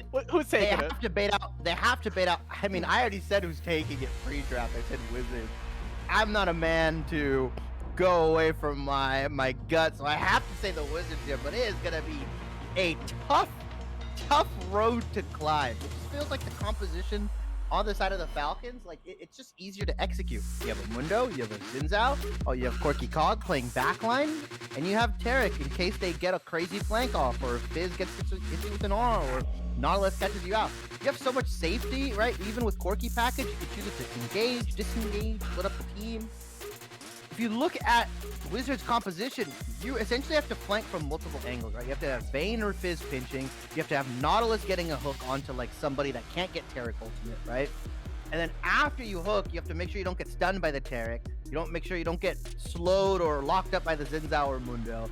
Then you have to follow up with all of your damage. You essentially throw everything in the kitchen sink at one character and hope that after all that happens, you can still win the 5v4. Like that is what I see happening. Now, Icy Rain has a very good angle to, like you said, surmount a lead, get in, and stay ahead of this Dr. Mundo. It is hell for melee top laners to play into Vayne, but alternatively, if Void, a Bullet Angel here, provides some love to Mundo, shows his face to Vayne, ganks this Vayne potentially, and forces her behind, now you just have a Vayne that's behind, and it just feels like you don't have a champion. Like I said, I love Calcep Jr. I don't love Trundle as a champion. I don't think it's a good pick, but maybe it'll provide some value into this Mundo, into the Xin Zhao if he R's one of them and just takes their stats and turns them into paper mache. Yeah, we'll have to hope that that is the plan here. I don't know. This feels very tough for the Wizards to win, but also they have quite a strong ability to snowball the game if they can get that early lead. But unfortunately, they're playing into Mundo, Kog'Maw, Corki. They're on a timer. They have to win eventually. It doesn't matter that you have hyper carries yourself. Kog'Maw actually has a support. You know, Kog'Maw has Peel, and the Vayne does not. The Tristana does not. They have Nautilus exactly. That is all the support that they have. That is all the Peel that they have. It is, I really want to see how this plays out, because I would love the Wizards to pop off here and just embarrass me for like the 7th time today. That would be fantastic. But I'm not on the Hopium train. I am on the whatever the polar opposite of Hopium is, I'm there. That's how I'm feeling about the Wizards comp right now. Yeah, it is really just saying, I'm gonna outplay you top, I'm gonna outplay you mid, and oh wait, we're actually just gonna outplay you team fights as well, even though you have front to back with Kog'Maw, you have an insane amount of poke with Beanie, you have an insane front line with Xin Zhao Mundo. Like, it is just simply saying, we're better than you, we're gonna slam these picks in, and it really is gonna be up to Icy Rain, I think, in this top lane to really get a heavy CS lead. Like, Mundo should be down 30 CS, 20, 30 CS, and Calcep should just be hovering Icy Rain in case Bullet Angel wants to come, because Trundle and Vayne win the 2v2 into Mundo's India. Like, they will win the 2v2. They can isolate one with the pillar. They can Q, like, you know, Trundle can Q, take the 80 away from Xin Zhao. Like, there's a lot they can do. Vayne can navigate these fights with silver bullets, or silver bolts, sorry. It is the 2v2 they win. It's just how much time are they going to get to scale, and how much time are they going to have to close this game out before Corki Kog'Maw scale super hard and just win the game at 35 minutes. And it is time for us to go to a quick break. When we come back, we'll be in the action here between the Wizards and the Falcons. Can the Wizards perform some magic and win their first game of the season? Oh wait, no, they've won a game already. The Falcons haven't won a game. So we'll have to see if they can win a game today against the Falcons, or if their phenomenal drafting will lead them to a crushing defeat. Stick around. We'll get the answer after the break. It'll be very short.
And welcome back, everybody, to our final match of the night for the VRD League. We have the Wizards taking on the Falcons here, and we have a potential 5-man invade walking in by the Wizards right now, looking to make something happen here as they, they saunter through, they say hello, and they walk away.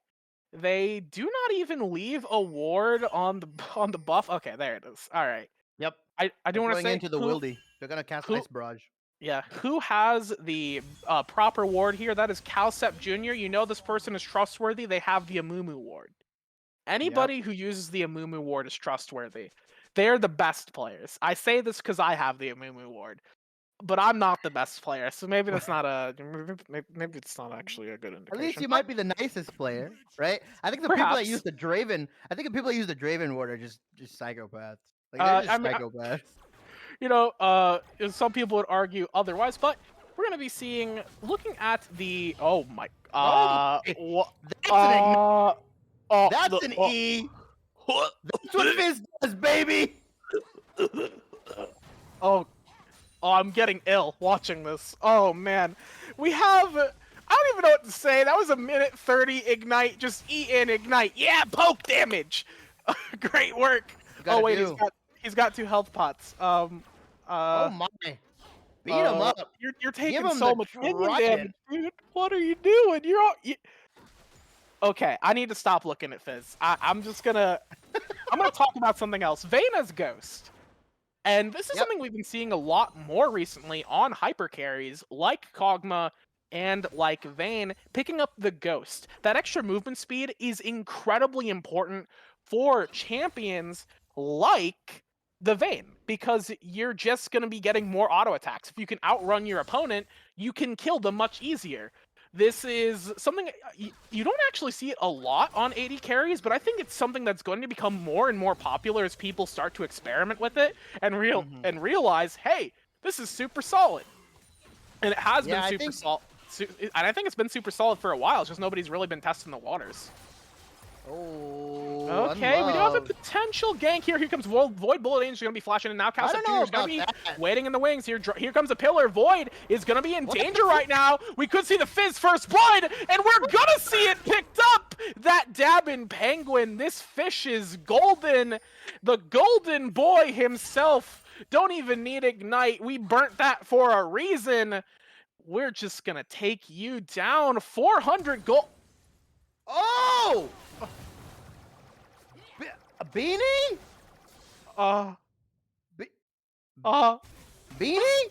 Oh, jeez. Okay, I'm gonna lose it. I'm gonna make lose it. I'm gonna say. Somebody. Oh no! Beanie, please, Beanie. Yeah, come on, Beanie man. I'm trying to hype you up, dude. You can't just flash randomly in lane. Maybe he's mad. Maybe he's mad that Jungler I need to be more gave professional. blood. I need to be more professional. I need to calm down here. So that early fight was a little spicy. We did see the great counter gank from Calcep there. So yeah, good stuff. And honestly, you look at this top lane, Vayne does not have a big of a lead as I thought she should have, and maybe it's just because Mundo is weathering the storm, like you said, and has the fleet footwork in hand and can farm with Q relatively safely here. But Icy Rain needs to... I don't think it's on him that much pressure-wise to surmount a lead as much now, because Fizz is 1-0. He's got the Ionian Boots of Lucidity. He's got the red buff in hand, and he could just consistently try to solo kill and look for Beanie, because Unloved has Flash, Ignite, and that's what Beanie has to do right there. The moment Fizz walks past the minion wave, you have to W. You have to W out, because he's going to E onto you, he's going to Q you, he's going to W you, and you're going to get ignited plus the W tick, and you're just going to get bursted out. I think we're going to get taken down here. And Unloved, I was laughing at the Fizz pick, but I think, honestly, it's not the Fizz pick that is really excelling right now. It's just Void Bullet Angel just kind of flashed and inted, and was not expecting Calcep Jr. for that counter gank. Really good on him. And now this lane has kind of swung in Unloved's favor just a little bit. Yeah, I think that, well, a lot of what's happening in the top lane is Mundo is managing the wave incredibly well, or at least was for a while there. Just being able to keep the minions exactly where they want them, so they're not falling behind on minions at all. And it's actually super easy for Mundo to just secure some poke with the E rather than the Q. If you're trying to last hit through, or trying to do some damage through a wave, you just go for those E attacks, and that's super useful for the champion. But as I start talking, people start walking up and attempting to do things. Unloved is going to find a ward, but I think, in a vacuum, like, okay, never mind. No more about vacuums. We're not trying to sell them right now. Icy Rain could be in a bit of danger. Will walk under the tower there, but yeah. Just going to be walking out there. Void Bullet Angel, just trying to get something done here. Super behind, actually, in terms of camps and in terms of tempo overall. Very unfortunate for the Xin Zhao, who really is wanting to get some early pressure. Oh, apparently just a dragon was picked up. I wasn't watching that. Direct camera led me to top lane to watch two dudes hit minions. But, okay, a dragon picked up by the side of the Wizards here. We're seeing some magic. I'm seeing something magical right now. I don't know how to feel about it. I don't know if I'll know how to feel about it after the game. But right now, it's there, for sure. Oh, and Cowstep Jr. just stealing the minions right now. He's got a pretty sizable camp lead at the moment here. He's up about 500 gold alone on the Xin Zhao, just based off of farming, getting the gank off, like you said, in the mid lane, and also just stealing away Bullet Angel's camps. And just a lot of gold into his pocket right now. Unloved. That man is fearless, dude. He just ease in, has no respect for jungler at all. I would be trying to camp him if I could, but he's got pinks on both sides. And that is what... That optimistically was the trade you wanted on Tristana. Getting a ton of damage out there, but not going to be nearly enough. We'll just be able to jump out there. Quite a bit of damage, though. Fortunately, Kog'Maw, with the slow, is able to just fire back with those Ws, but Spectral's falling rather far behind in terms of farm right now. Granted, Tristana is kind of just stuck here in the lane because the wave is in a horrendous spot. Until she's able to shove that in, this is just going to be free for Kog'Maw to sit on it. Fortunately, Tristana is good at pushing minion waves. That's like what she does, probably what she does best. It's just killing waves and killing turrets. But, Kog'Maw's content, though, on catching these waves. Right? He does not care. He's just going to be farming up here. He does not care. As long as he's not dying, he is absolutely just living the dream right now. Living the dream as well. Beanie's flash is up. Turns out they didn't need it. Of course, they were flashing for style, for the fans right there. But we could see a potential gank here. Beanie has no vision. Cowstep Jr. is right here, and Beanie has found an unfortunate angle here, even with the flash up. Not going to get a chance to use it here. He wanders into the bush and ends up getting taken down.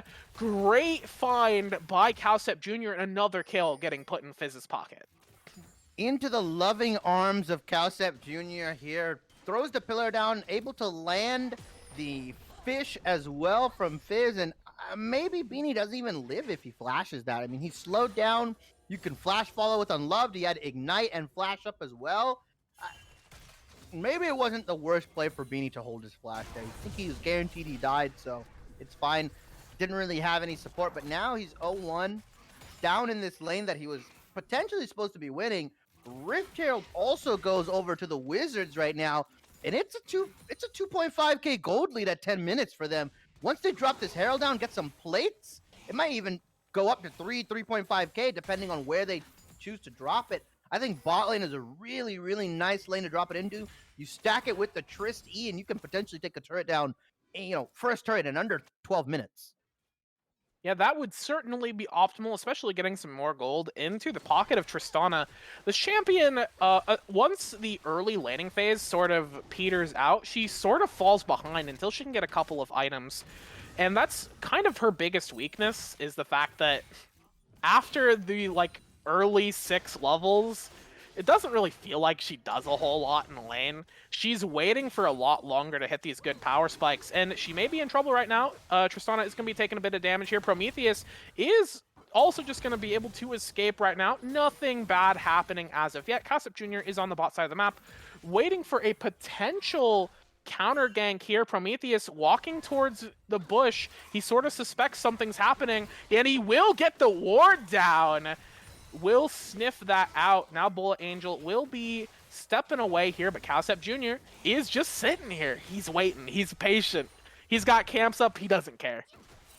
I think he just stays here, waits for them to push the wave out. You don't need to back. Just drop the Herald and take it. And Okay. there he goes. Goodbye. he's Say gone. goodbye to Trundle, everyone. He's recalled. And he's going for a very aggressive build here, right? The Tiamat, Sheen, Caulfield Hammer. Like, this is a Divine Sunder or Titanic Hydra Trundle right now. This is what he's building into. So, okay, he's going to do a lot of damage. So pretty much everybody on the side of Wizards is like, you know what? We don't need a tank. Nautilus, you're good enough. You don't even have Aftershock, but it doesn't matter. We're just going to engage and kill you before you can even do anything. Oh, Best why did you? defense Why is a good did you have to offense. point? Why did you have to point that out? I was so happy before I discovered that Nautilus didn't have Aftershock. I was living the dream, and now I have to live with this. And Beanie's not going to be living at all right now. Unloved. Juggling Turk aggro perfectly, but now under the tower with Does he have E? Go. Does Right he now, have E? Captain Jr. not Does he have able E? to stay in, but there are just enough minions and enough aggro to keep the turret busy, and Unloved will slip away. Beanie, unfortunately, it looks like the Beanie diff is on the other foot right now, as he's struggling. The People's Champ is not doing so hot this game. Yep, Unloved going in and saying, this is your champion. This is your king, is what Unloved is saying. Essentially 3-0 now.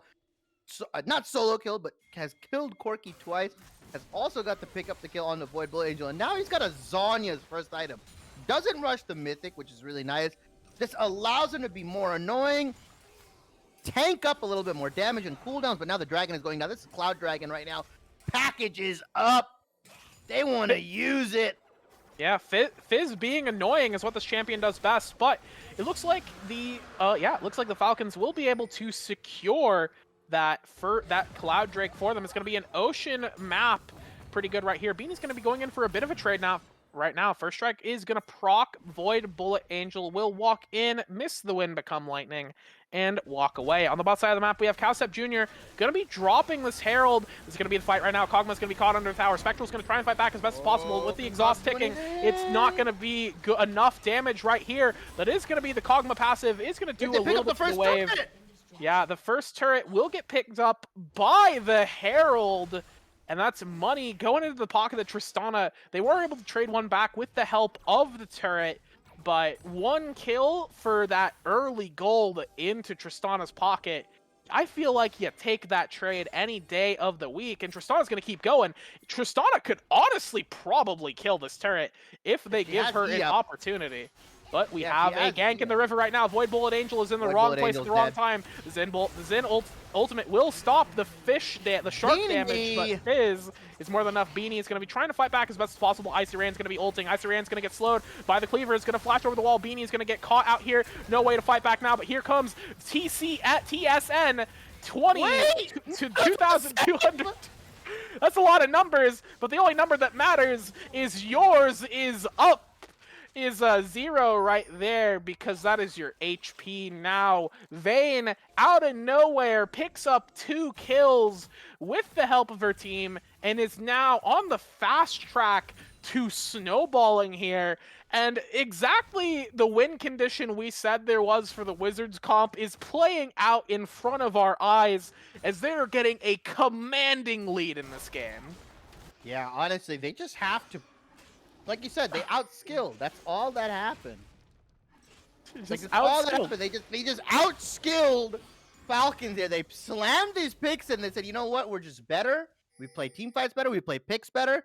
Unloved on this Fizz is proving both of us wrong right now. You know what? These casters are dumb. I'm gonna get fed on this thing. 4-0-1 right now. Close to his mythic. Has the lost chapter. Wonder what he's gonna build. Can go the Ludens, can also go Everfrost. Like, there's a lot of nice. There's not a nice picks.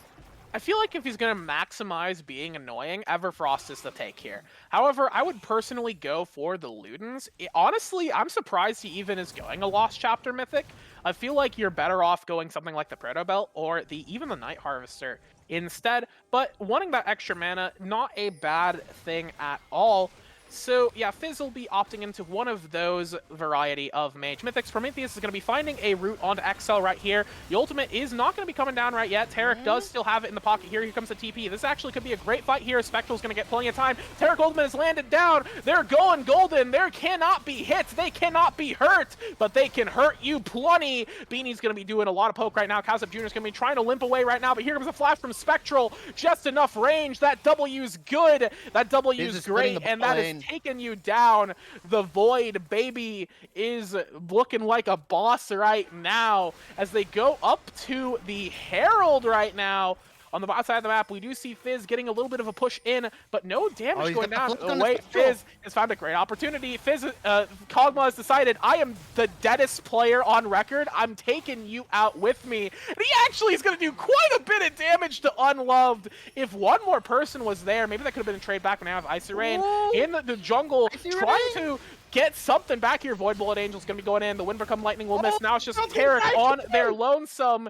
Not enough there to do it. Vayne is just fast. Vayne is just furious. And Beanie may have found the worst place to be in the game right now. Beanie's going to try and trade back. That's a huge amount of poke, but you're just going to get condemned into the wall. And you're condemned to a 30-minute death timer, buddy.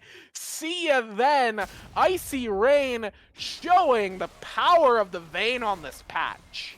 Icy Rain's got ice in this man's veins. Stone Cold Killer at 5-0 right now. He is taking names and not giving a damn. Kraken Slayer in the top lane goes in 1v2 onto the Xin Zhao and the Terra, cleans them up, takes the 1v1 onto Beanie, cleans him up, and is going to take that tower in the top lane, going to clean that up as well. That Vayne has a lot of money in their pocket right now. 2,200 gold, sitting at 7,400 gold total right now. And Tristana. GSN could be in a little bit of danger. Is going to pop the ultimate here to get out as fast as they can. A movement speed is going to be perfectly fine, and that healing is going to keep them safe and keep them healthy for this next fight. But it looks like they're actually going to aggress on to the... Yeah, they're just going to aggress onto the dragon here. Wait, the Herald's getting dropped by the Falcons? That could be tier 3. Falcons got the Herald. They can potentially get a second charge. Yeah, they're picking up a lot of objective bounties right here. Just 650 for the team claimed off of those two turrets. That is a very worthwhile Herald. And considering this is only the second Drake for the side of the Wizards, honestly, you gotta be okay with that trade, especially now because they're picking up another objective bounty. Literally bounty boosting right now. This gold feeling good in their pockets. They're going to have some big buys on this back. If they can not die, TSN may have failed that mission as they're going to get knocked up. They're going to get CC'd down. They have got no way out. That pillar, Trundle looking actually like the best champion right now. Fun fact. On the top here, we do see Fizz potentially looking for a kill onto Spectral. Both are recalling. I feel like they know something's happening, but Spectral is going to get out safely. But this turret is definitely in danger. Oh, this turret is in danger. You have double ADC along with Trundle, Q, Chomp. Void Bullet Angel's the only one here right now. Ooh, that's a lot of damage going down.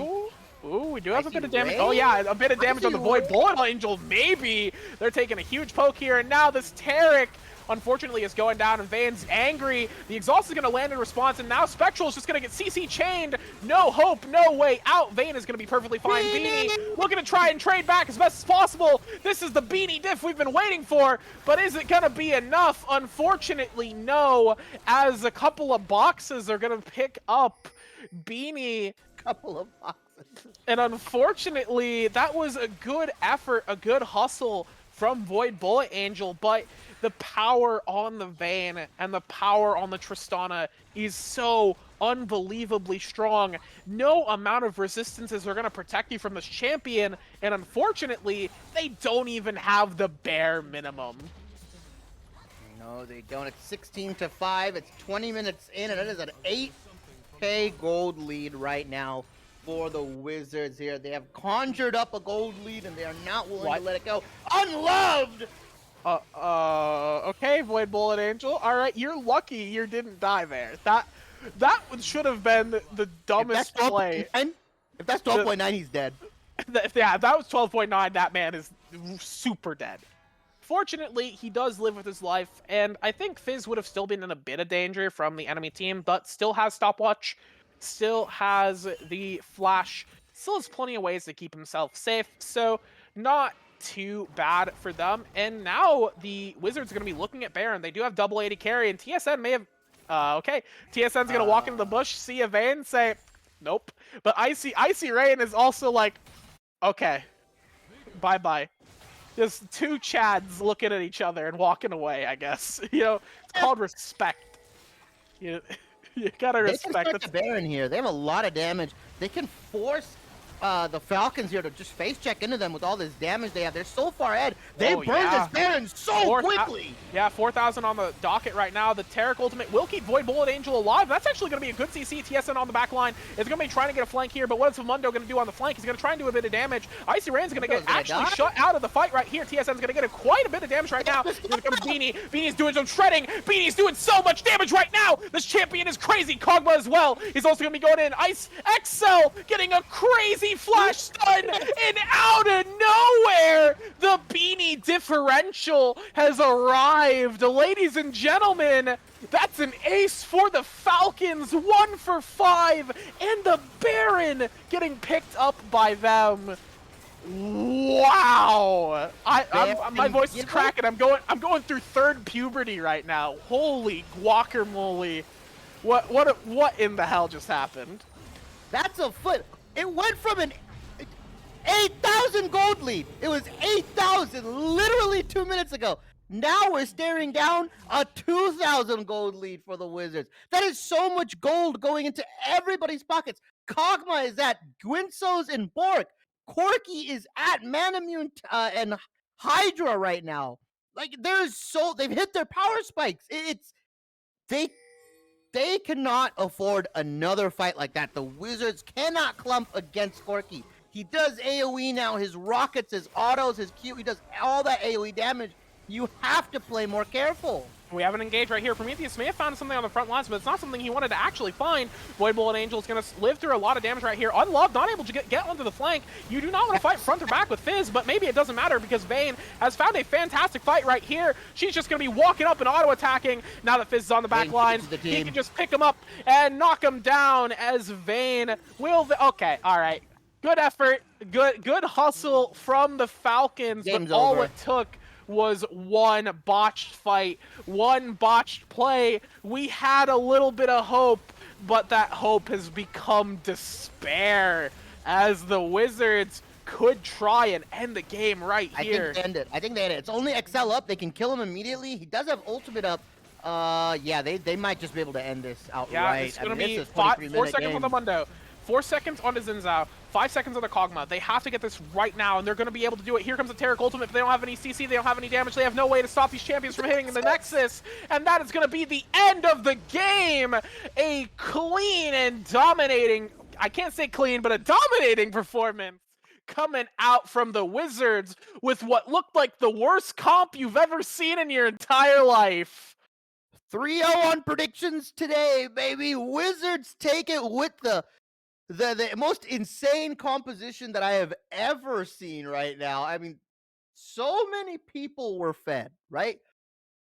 The Vayne was fed. The Fizz was fed. Even Tristana started cleaning up towards the end of that.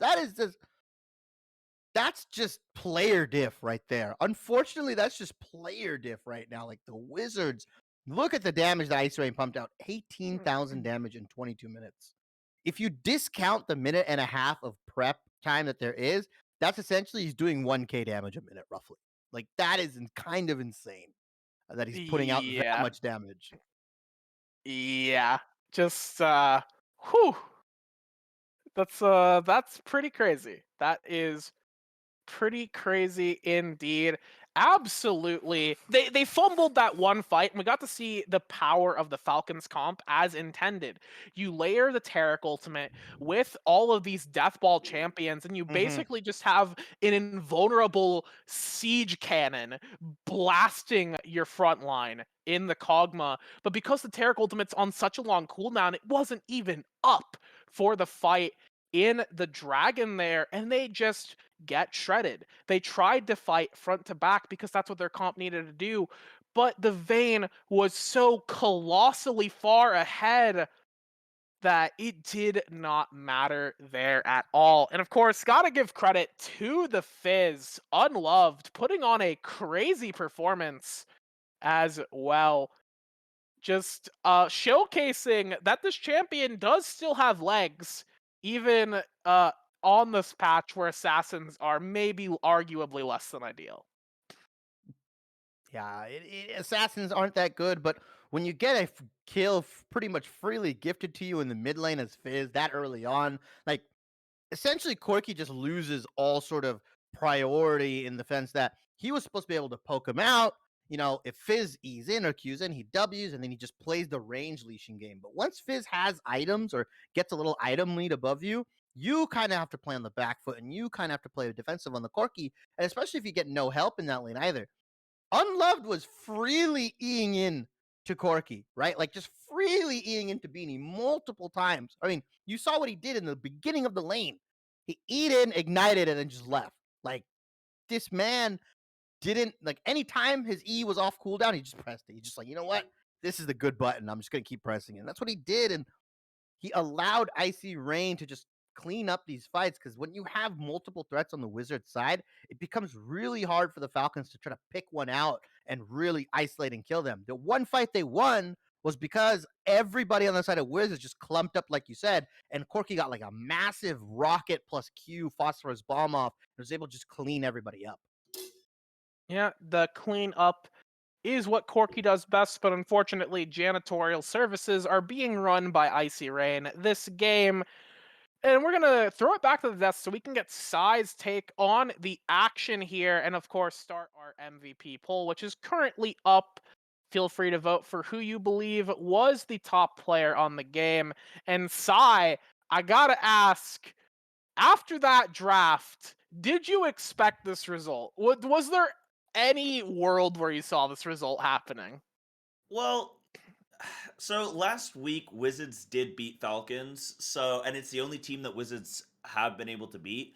So I was kind of like, I guess it's not a surprise, but I was hoping for the Beanie Diff, and we almost had it. We were so close to the Beanie Diff, but just kind of fell apart at the end there. As you guys were saying, there were a few good engagements. There was that one team fight that they were able to rock and then get the Herald with that big Corki engage.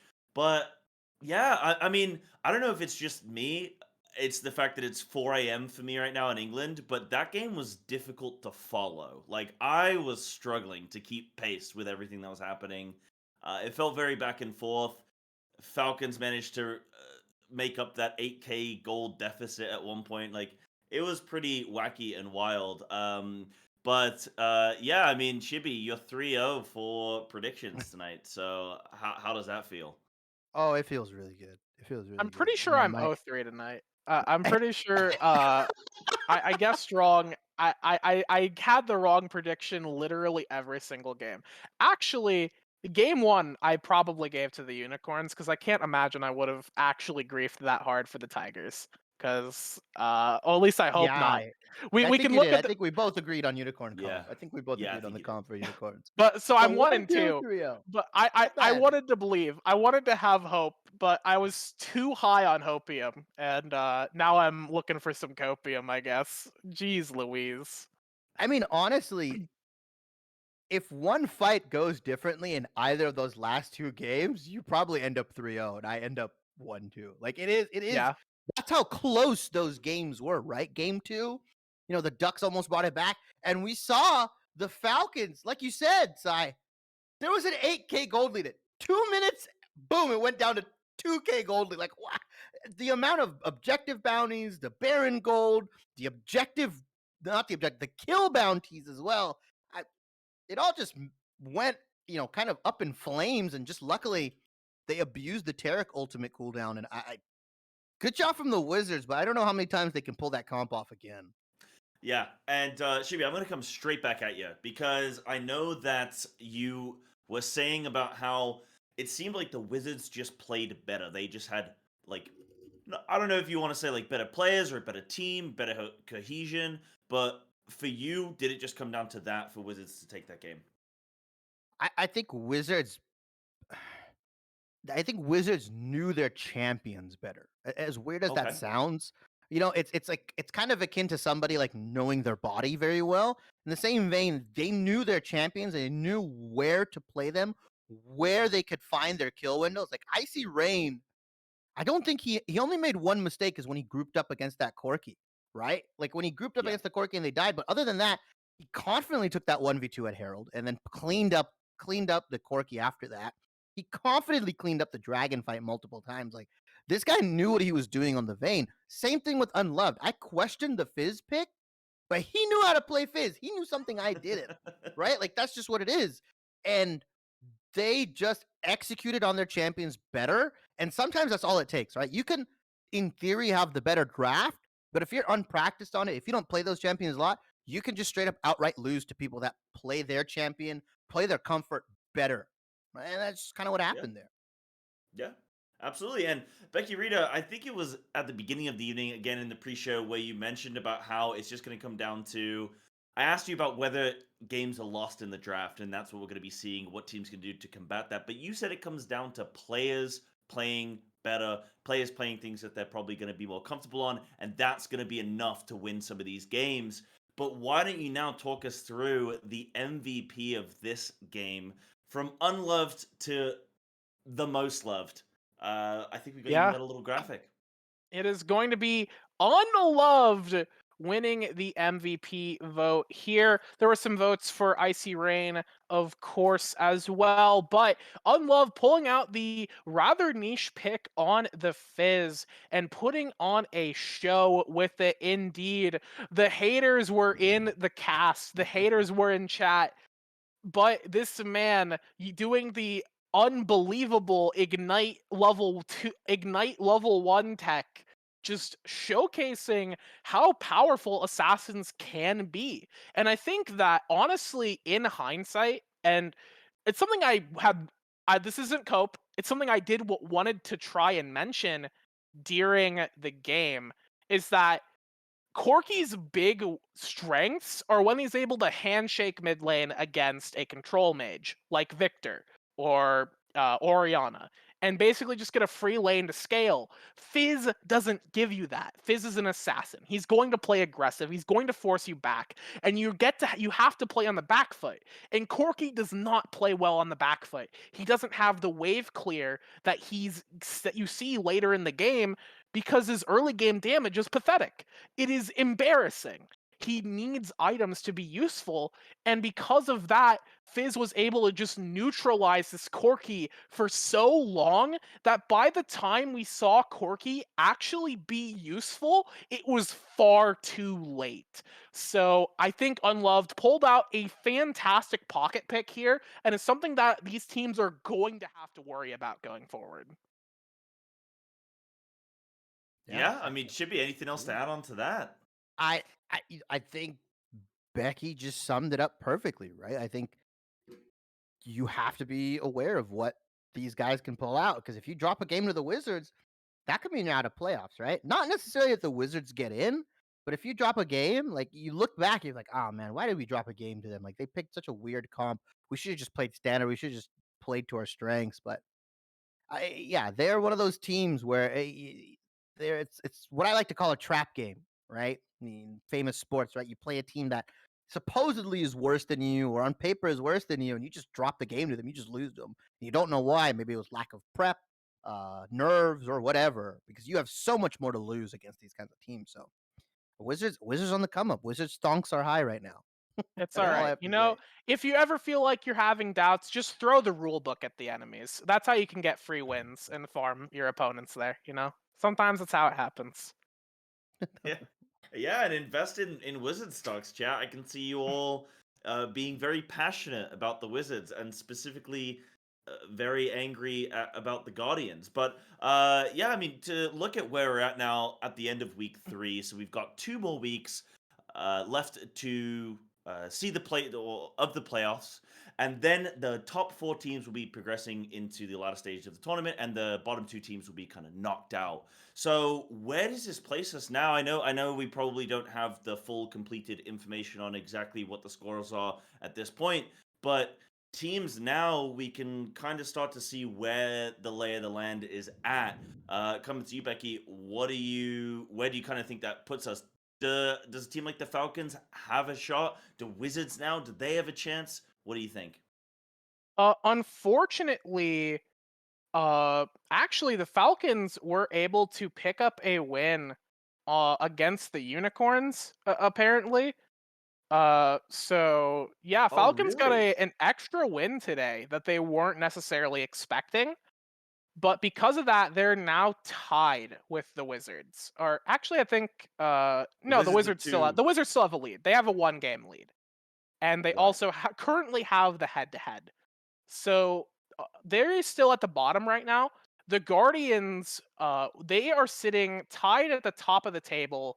Actually, they're confirmed top of the table right now because Unicorns did end up dropping that game to the Falcons. Guardians will be sitting at the top with 1 loss because their results today, they went 2-0 against actual teams, and they also got a win through the rulebook.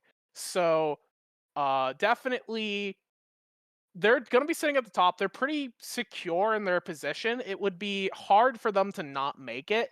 Meanwhile, the Tigers actually had a pretty successful week, picking up 2 wins, including a very important match over the Ducks, which will help them sit in a better position to claim that that higher seeding or the better seeding over their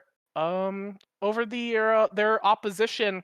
And the Ducks had a rough week this week, so it'll be the Ducks did manage to go 1-2.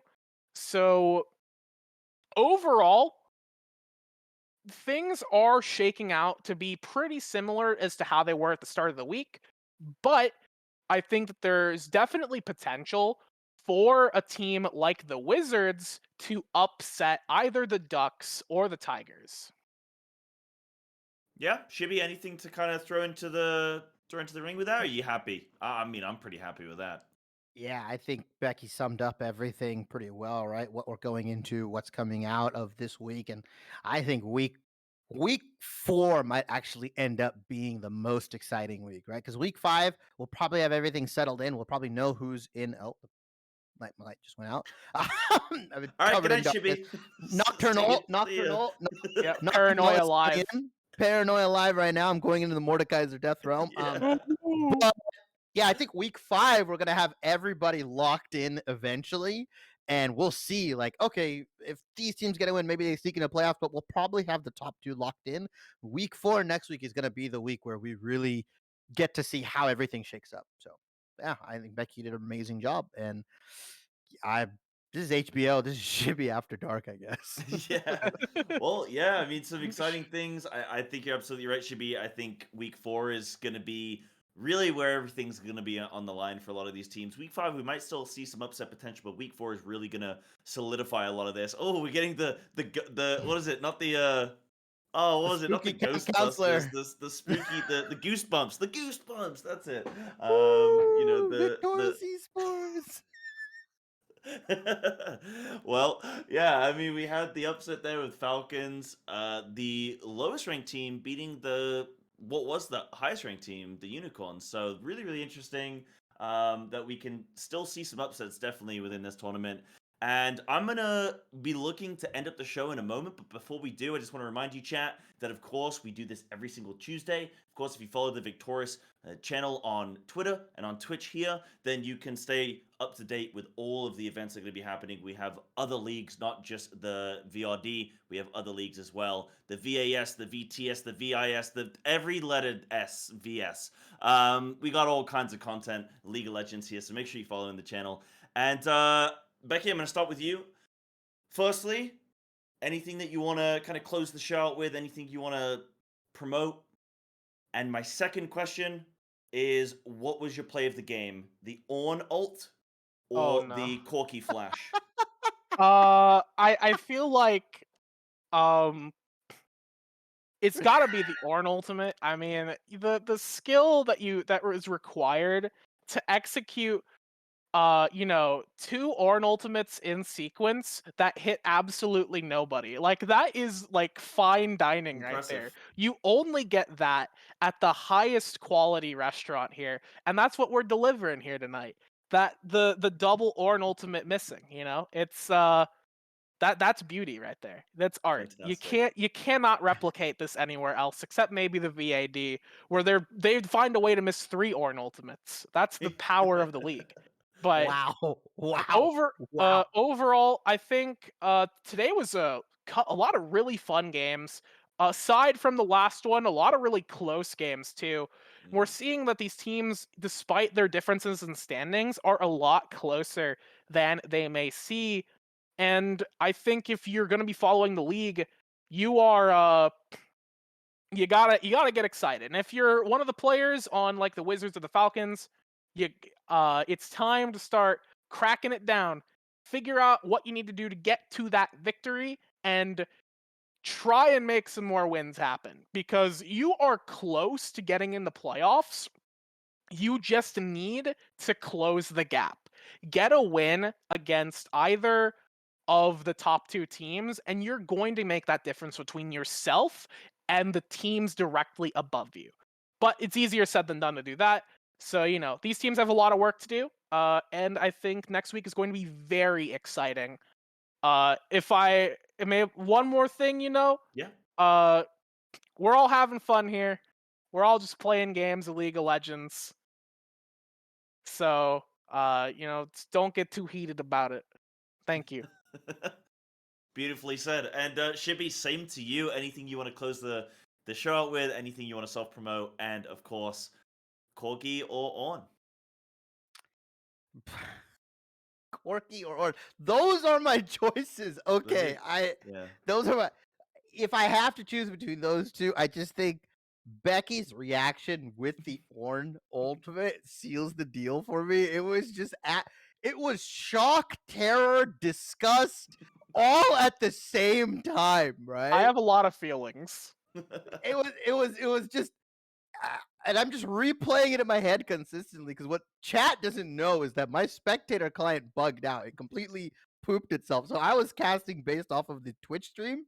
So I didn't know what was happening when she said that, and then I saw it and I was like, "Oh yeah, that makes sense. That is horrendous."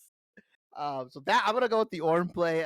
Shout out obviously to Victoris, obviously our producer Big Tank, going through and dealing with all the technical problems that I had, the technical problems that we faced during the stream and everything like that. Really, really solid and professional through and through. Obviously, shout out to all of our socials, Cyber, Becky Rita, and myself. Mine's is all the same on everything, literally everything. So there's that. Cyber, I assume it's the same for you. I'm not gonna assume. I'm just gonna assume everything is the same. I am But only on Twitter, so do not okay, look for me anywhere all you else. need. Thank you. that's all you need. And including Becky's point, we are just playing games. Absolutely flame everybody. I want to see some banter in this chat. The caster banter chat, if we made one, is way better. I came in, immediately started roasting Camcom. You guys have to be heartless, fearless. This is more than just a video game. This is a mental game. You need to get into your opponent's brain and outthink them. It's called dirty gaming for a reason, man. You get in there, you trash talk. I want to see some graphics. I want to see memes. I want to see the best of the best from you guys. No excuses. I'm expecting it week 4. If not, I'm creating graphics and destroying every single one of these teams. Oh no. All right, well, Shibby's just entered the fray as the 7th team in this competition. But ladies and gentlemen, everyone... A new challenger approaches. Yeah. By God, that's Shibby's music. Yeah, turn the lights off, Shibby. Turn the lights off. Get into the ring, dude. I'm the locked character. I've been unlocked now. Yeah. Well, chat, that's going to be it from us. As you said, Shibby, thank you to Big Tank as well, producing all this for us as well. Becky, Shibby, you guys have been great. Thank you so much. Chat, you've been wonderful. Thank you for getting involved. And the players, of course, the teams, thank you for doing everything that you do, because without you, there would be no game. So thank you. We'll see you next Tuesday. But again, follow the channel, follow us on Twitter, follow us on Twitch, and you'll be able to stay tuned with all the action happening on the Victoris GG channel. Thank you so much. We'll see you next week.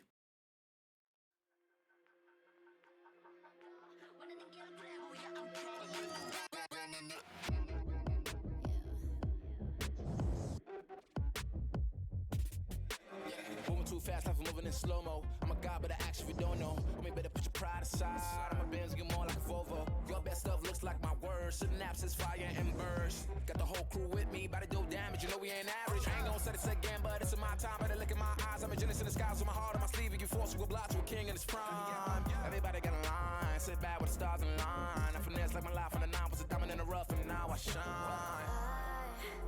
No one could stop us, they'll try, but they won't. Nada nos puede parar.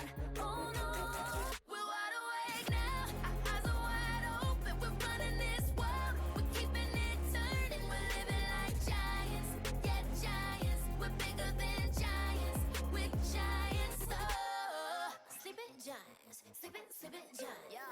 Shutting it down. Been in the ground and my people all up in this place. Spinning this thing. Go to my rank. Royalty up in my veins. I'm loco, think I'm so cold. I say something, ain't no going back. Now they ask where Kiki's at. I'm like, you can't hang with that. 쏟아져 빛이 멀게 된 눈이 멈추지 않아. Once we go, 내게 넣은 날로 모든 배 빨리 달려. 넌 못 따라와. True damage we do it. True damage 보여줄게. 뭐든 쉽게.